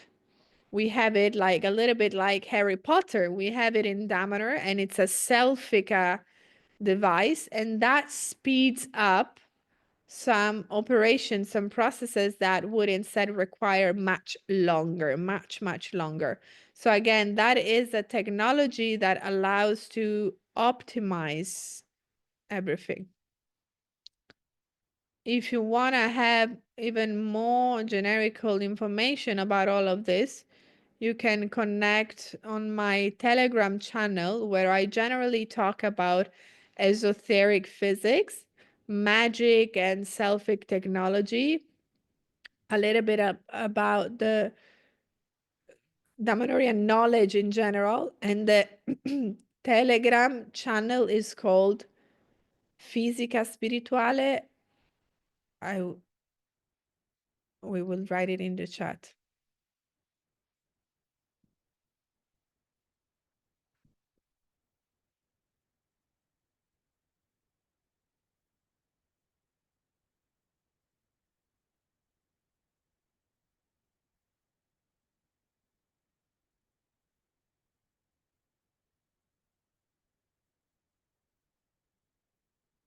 So thank you, Coyote, for this more theoretical part connected to the meanings of alchemy and the alchemical devices that we use. As Selfica, as that was defined by Falco, is an amplification of the classical alchemy. So when we talk about Damanhurian alchemy, you will see we will use these devices that were mentioned by Coyote. Why so? This is because as alchemists and researchers in Damanhur, as actually it happened also in the past, alchemists always have one very clear objective, which is the evolution of humankind. This is the principal part. Alchemists always look for those tools within and outside of us to speed up and the evolution from the philosophical stone that Goura mentioned before to transform metal into gold, to talking about selfic devices that activate the energies of alive forces. Everything goes towards the same direction. Everything goes in the direction of trying to reawake our divine part, our divine spark. So, in fact, my intervention here will be about this point. Goura talked about what we need in order to prepare, to transform ourselves, to getting to know us. But what is the objective? Where do we want to go? What do we want to express? That is the final goal, the expression of our divine part. We're not a body only, like majority of you who, if you are here, you might know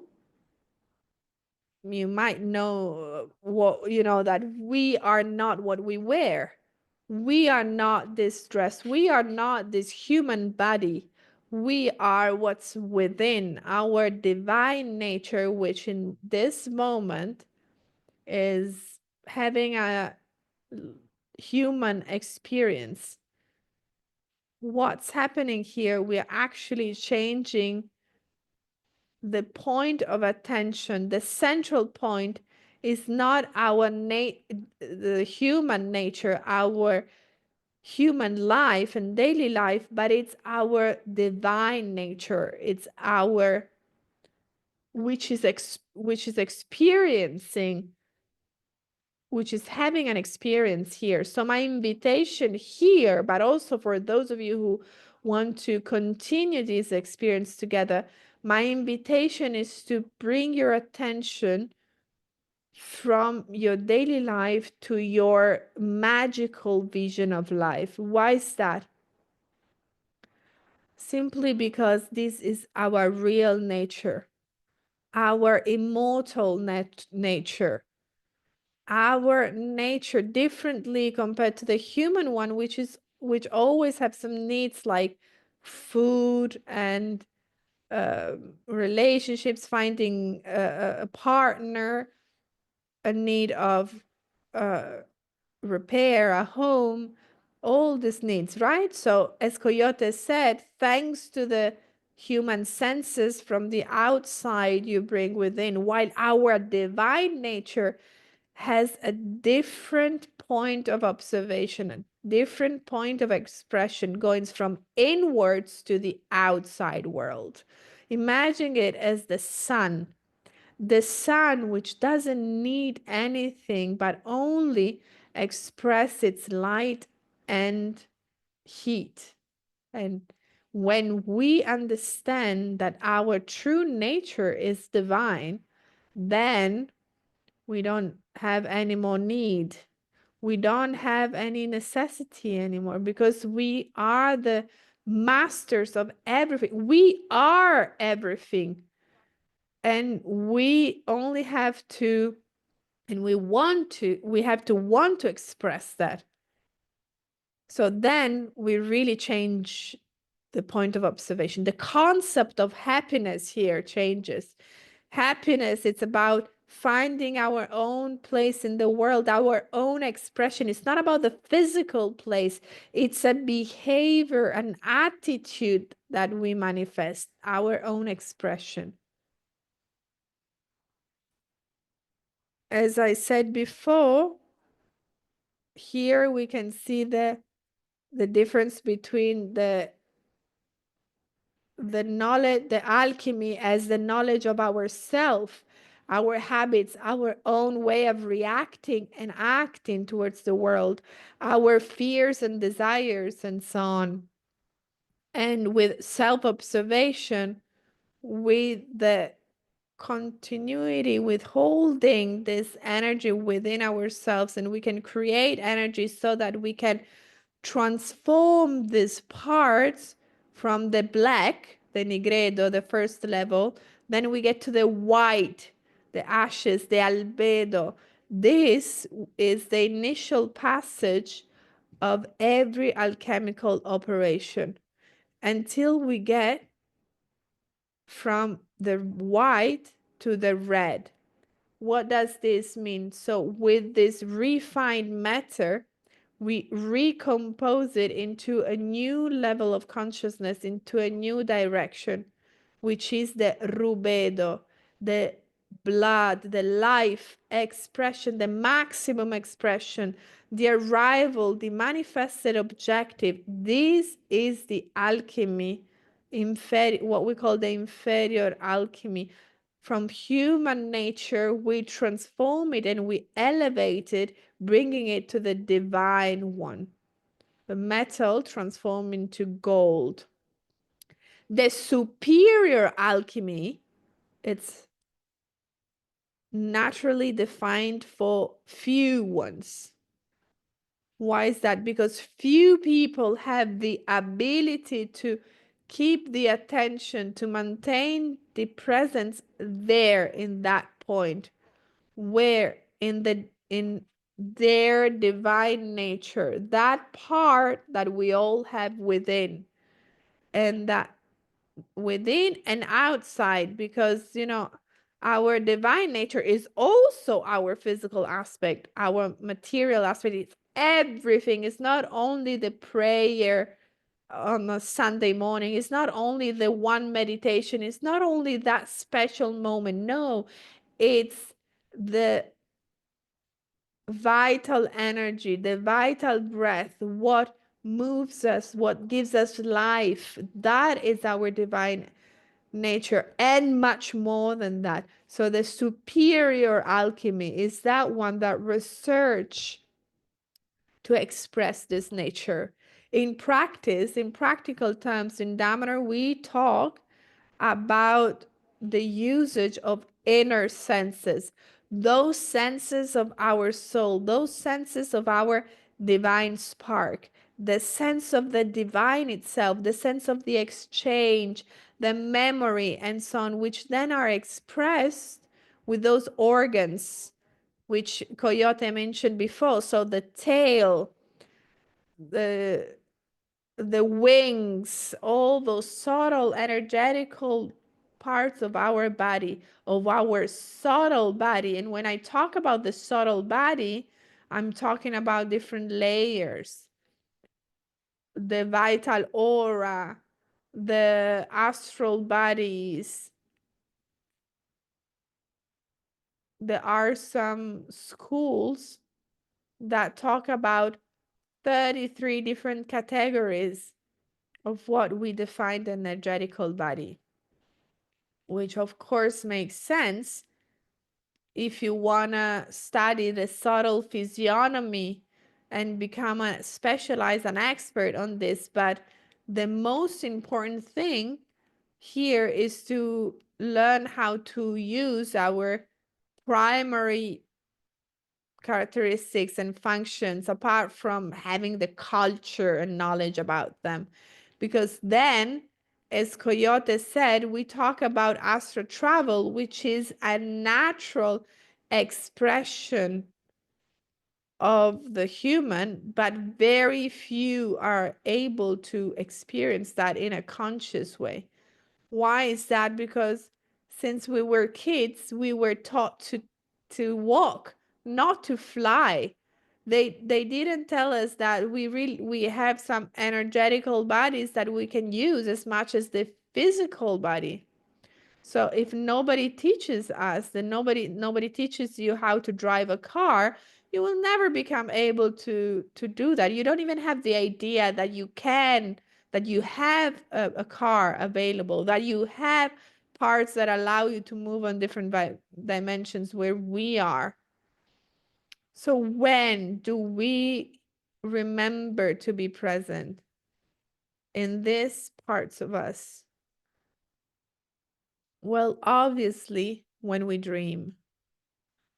Did it ever happen to you to dream of flying, of waking up as if you was falling into your body? This is something very typical and usual and normal for most of people. These are aspects of astral traveling.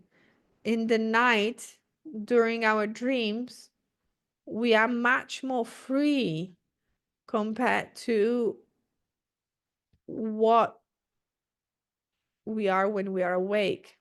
So in the nighttime, thanks to some parts of us, we experience things more freely and we move around and then that mind will translate those experiences into flying, into different images and dreams.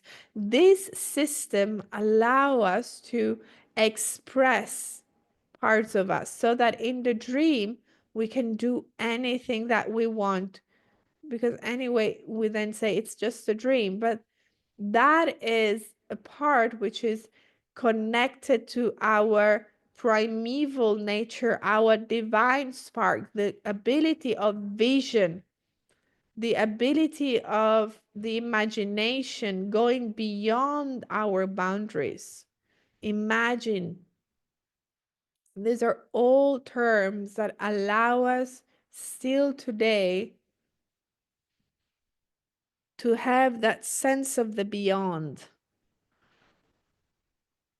And this is where, if you like to experiment this with us, to touch our divine nature, giving it space, listening to it, because that is what we need.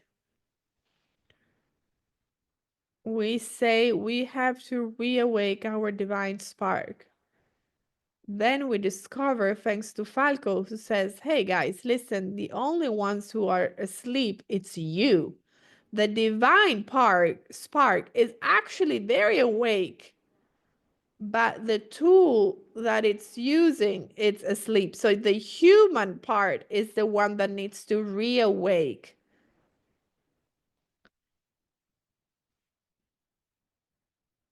So it's the tip of the pen that needs to be aware of being part of a much bigger structure, which is the full pen.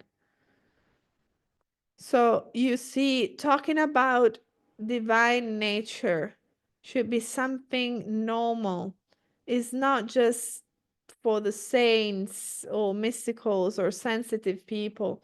Is an aspect that, especially in this historical moment, is open to all of us, every and each one of us. We are in a moment where the earth started vibrating on a new frequency, the world on which we are, what the ancients would define the golden age, the age of the reawakening, of the spiritual reawakening.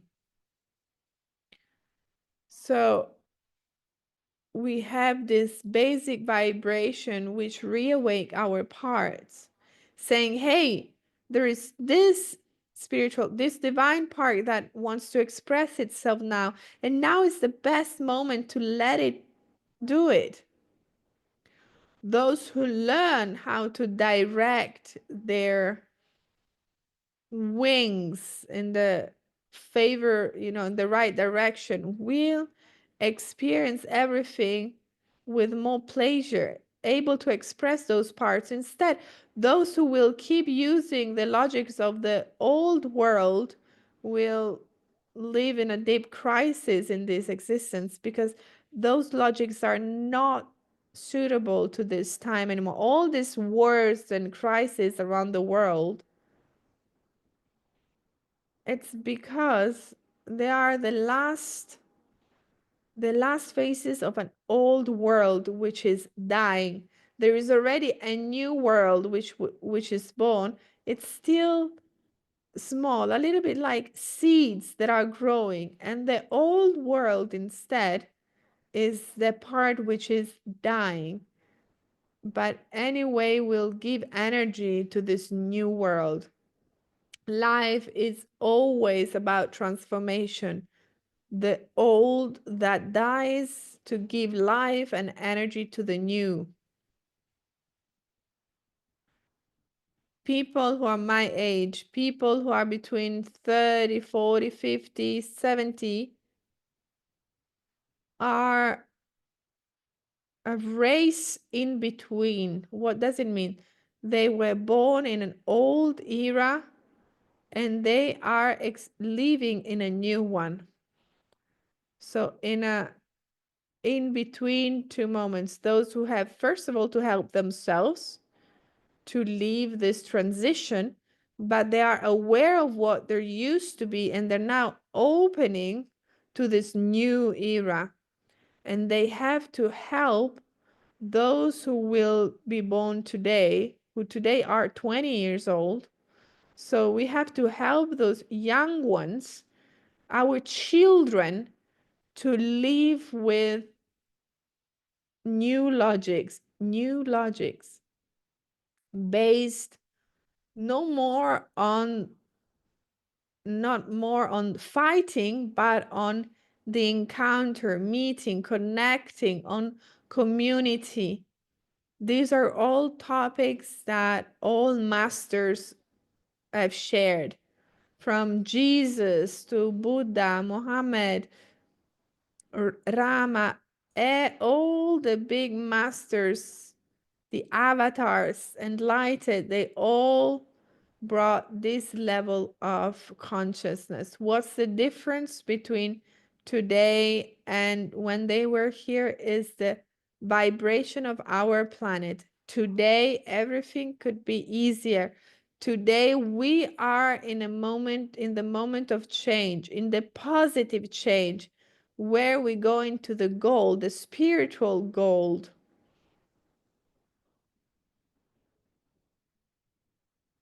This is to make you understand that to live fully this life, we need to look no more at the outside, but first of all, within us.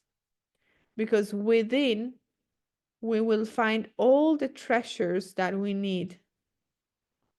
So within, we have that point of connection between the human being and the divine being. Why do we all have the possibility to meet this part of us? Because for many reasons, the sense, we have this strong divine sense, which is that sense, internal sense that make us ask these questions. Whom am I? What am I doing here? What is the life for? So that sense that we have that allows us to find something else, something different, that make us feel that there is something beyond from what we see and what we touch. There is a higher nature, a spiritual nature. We live within a spiritual ecosystem that for most of people doesn't exist. Most of people don't even notice that. But this is not normality. This is the in evolution, the non-evolution of our race. Normality is to participate into this complex ecosystem and be aware of this. It's like walking into the jungle being blind. In the jungle, there is everything. There are friends, but also dangerous animals that could cause problems. But if we walk in the jungle blind, like covering our eyes, well, the lion, the tiger, they're not bad. It's just their nature to eat us. We are stupid because we don't open our eyes. So we now have to open our eyes in front of the reality and ask ourselves, do I want to continue live my life the way I did so far? Then this is not your right program. If instead you feel this is the moment, the time, the place to open up, to transform, and to experience something different, well, then this is the right place. This, the synchronicity, the universal law that Coyote introduced before, it's now giving us the chance to have techniques at disposal, people with who we can exchange and start a path of awareness.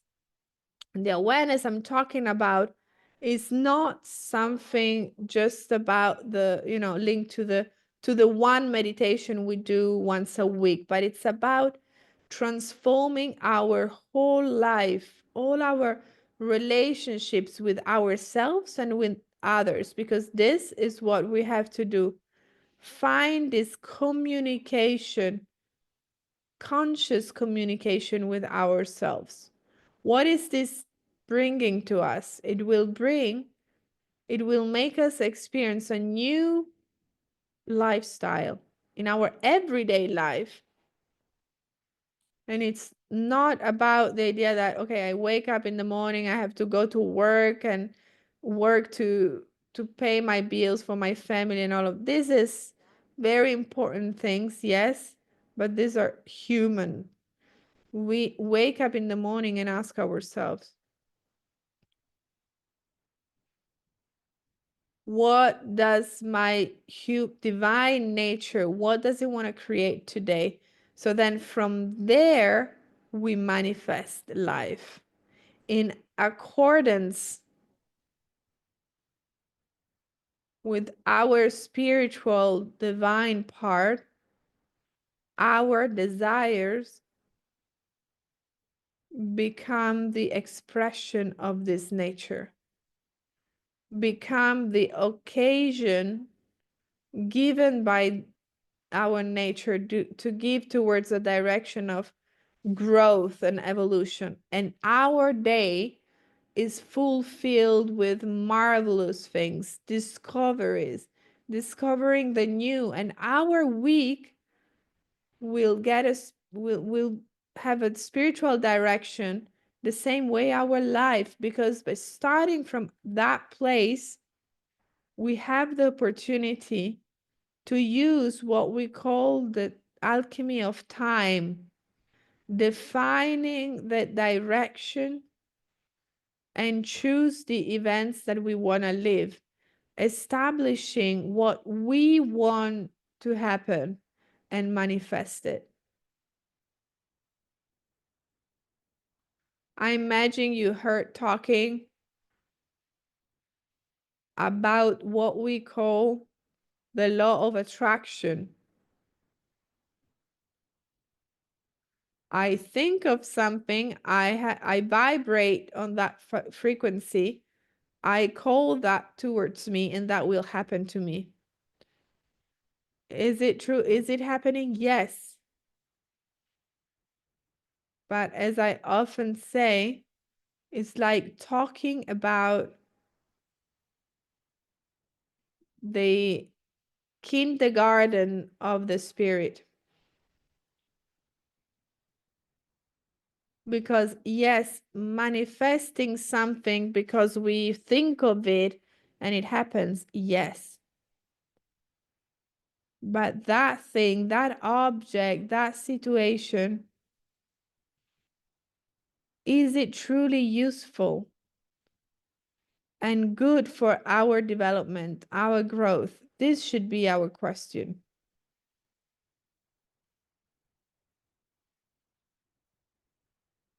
And continuing talking about the divine nature of us, this is the part which has the possibility to be at the top of the mountain and observe everything that is happening around and choosing the best things for our evolution. Because if we look at the road from above, then we can direct our life in the best way possible. And the choice is not by chance.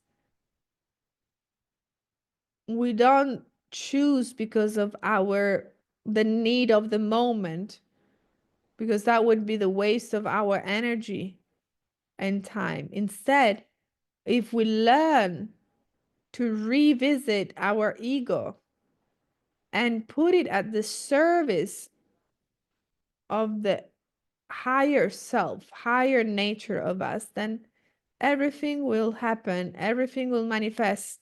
The interest will be connected to our ideal, and that is the maximum expression of happiness. I'm saying this to give you the chance to understand that there is the possibility to have something more. And after having talked now for half an hour to slow down our mind, we're going to have a true alchemical experience. Each one of you can experiment, can touch that point within you that we call the divine spark. And from there, you'll do what you want. You'll manifest everything you want in your life, and you will feel it will be the right thing for you in that moment. And you will get all the answers to your questions. You will have all the resources that you need in order to express that objective, that dream, that desire. This is the superior alchemy, the divine alchemy.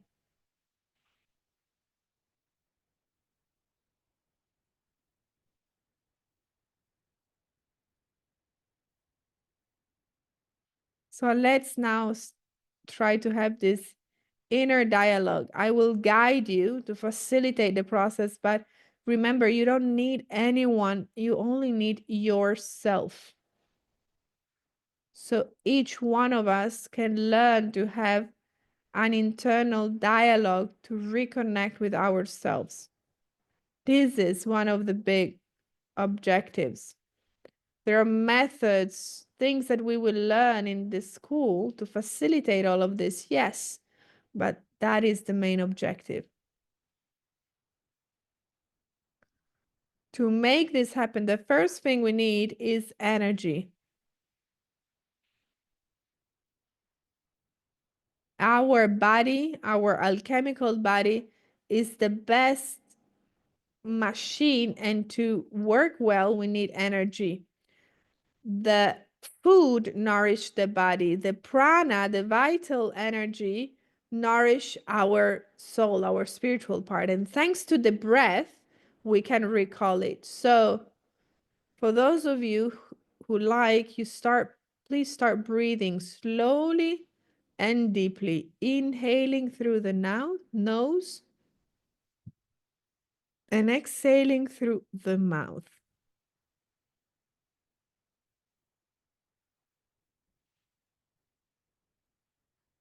Feel the air entering through your nose, fulfilling your lungs, and then exhale through your mouth. You listen to my voice, and you feel the weight of your body on the chair. And all of this helps you relax and enter that space where all the thoughts and emotions flow, leaving space.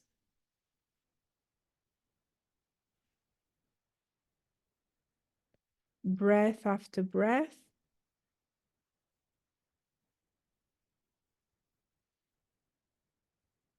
You feel a point within you, your center, and your attention, like an alchemical fire, illuminates, giving energy to this point.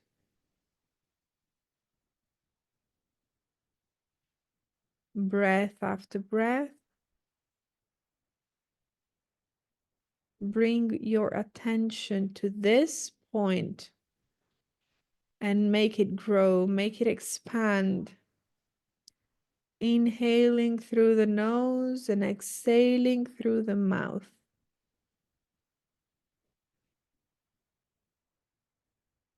All of this allows our center to expand, to grow, to vibrate with a luminous color, our color.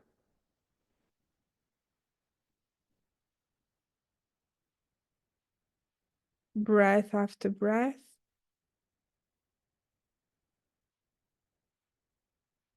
Our light will illuminate our entire body. And also our vital aura, our energetical body. Breath after breath.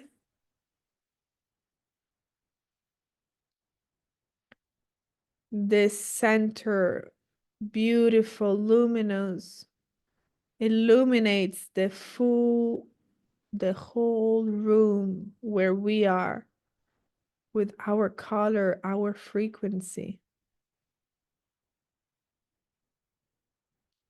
Breath after breath. This light goes beyond the place where we are, the building where we are, the city where we live.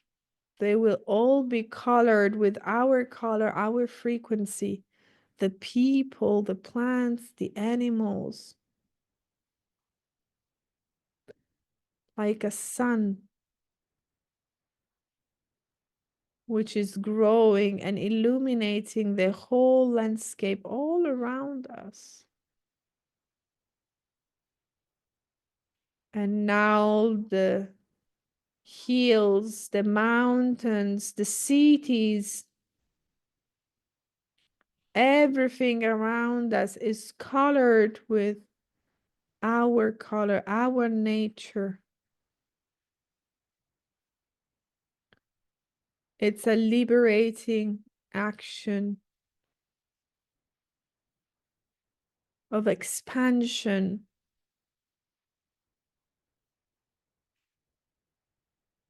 And breath after breath, we feel the whole planet vibrating with our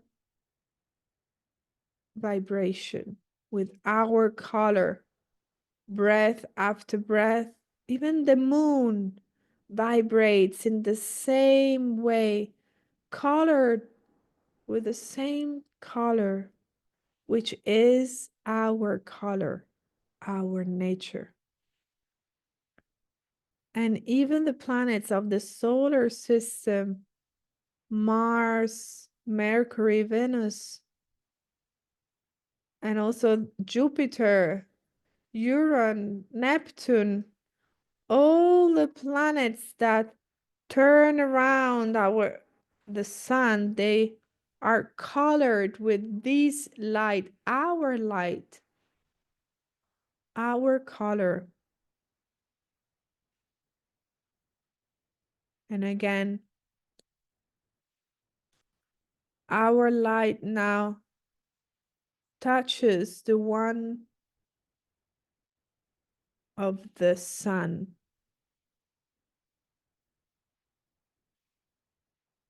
Mixing with the sun itself, we become one with this infinite, beautiful energy, powerful energy.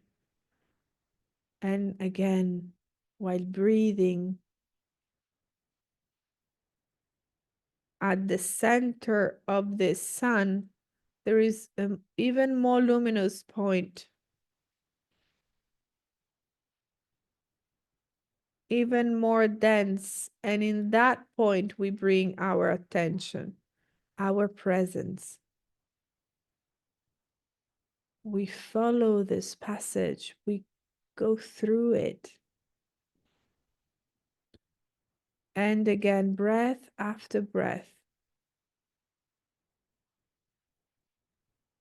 We find ourselves in a very familiar place.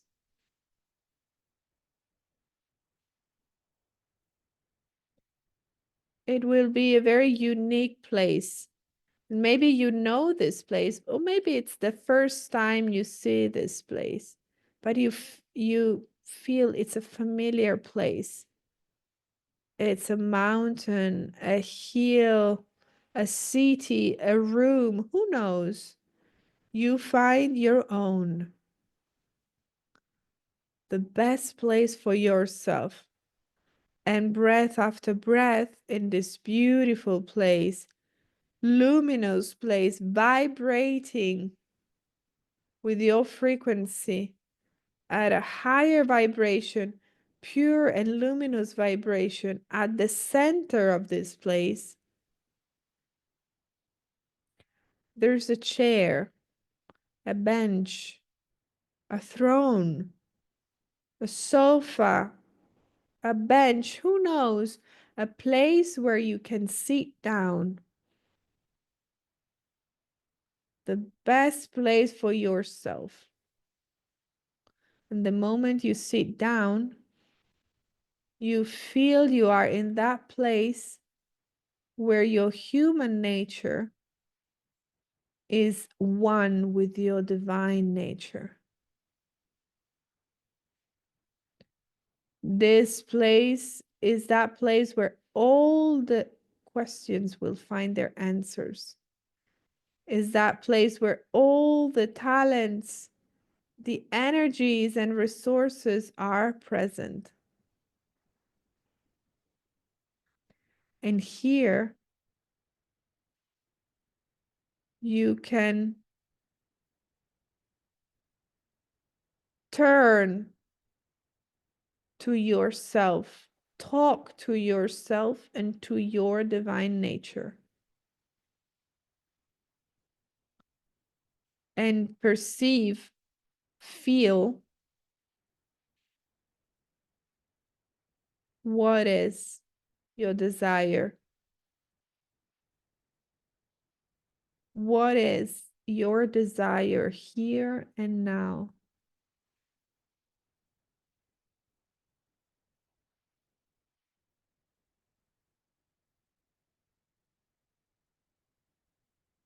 And breath after breath,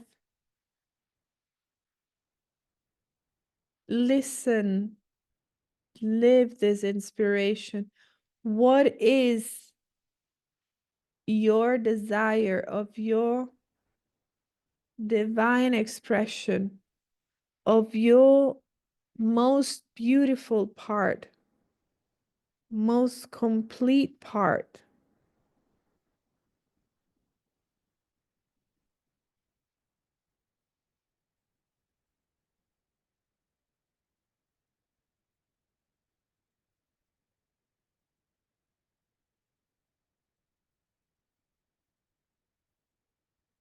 And now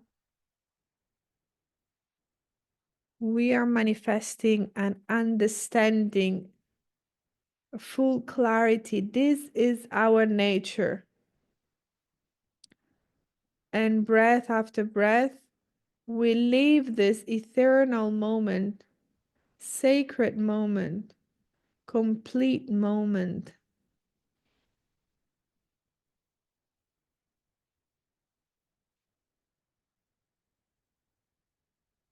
And with this new awareness in our hearts, with a sense of being grateful and with a smile,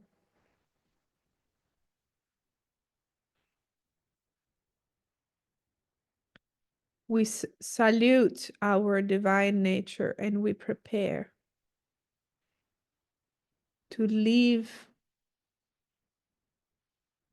and to be the ray of light which will be expressed in the world. This beautiful and luminous sun, powerful sun, and breath after breath, this light will Touch all the planets, illuminating and nourishing them. Getting to the moon, which we know and we love so much. Now, our blue planet, our Earth, reach with everything that we need until we touch the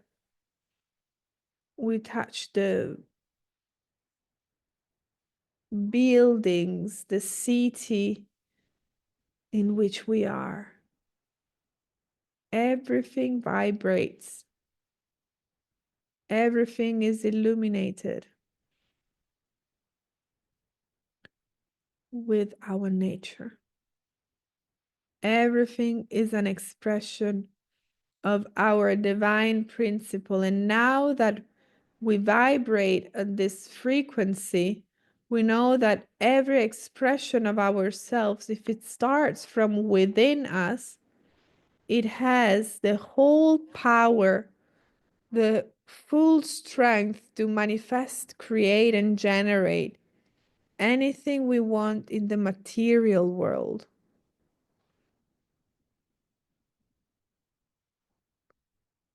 We can change and transform the whole world as a clay.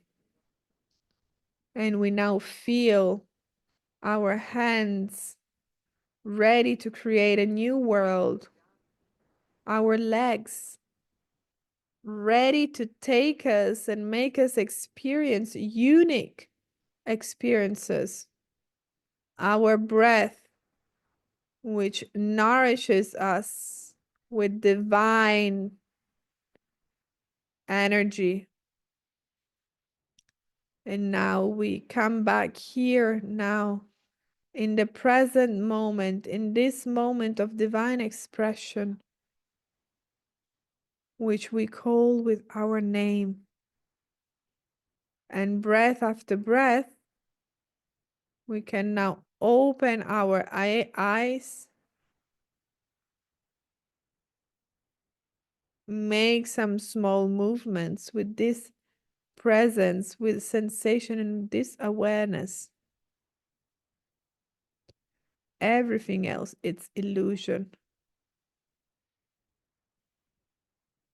We are the expression of this nature.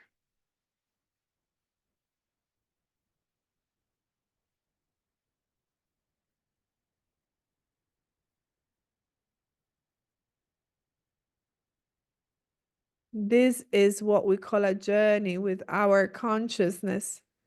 This is what alchemy teaches us, to move our consciousness, bringing it to those places where it's needed. And the principal nature is our center, our divine nature. Everything starts from there. And we need to manifest everything from there.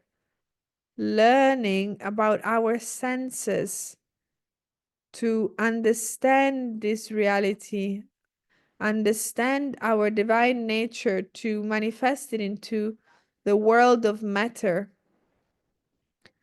And this is our goal as humans with capital letter. This is what we do in the school of alchemy. We learn to live at our highest self, highest level. So we're now about to close this meeting where we looked at many different points of views, many different expressions of the alchemy. And my invitation here is to continue this journey together. Participate into our groups, our schools. As Goura said before, in February, there will be a moment an introduction, which is the beginning of the path, and it's open to anyone, those who are doubting or those of you who are enthusiastic about it. You can all experience some practical experiences that you can then use again anytime. So from today and tomorrow, you will receive more information via email and also the possibility to join. We would be very happy to share and experience this with you, because one of the basic concepts in alchemy is the group, is to do it together. It's not about doing it by myself. It's about the beauty of the togetherness and the diversity used by every one of us. This is a fundamental principle for our school and experience. We need to live together.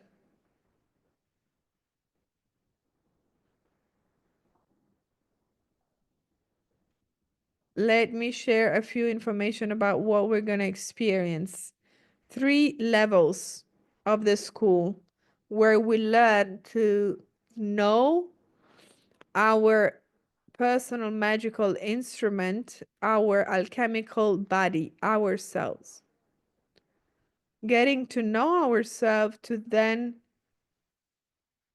re-establish balance.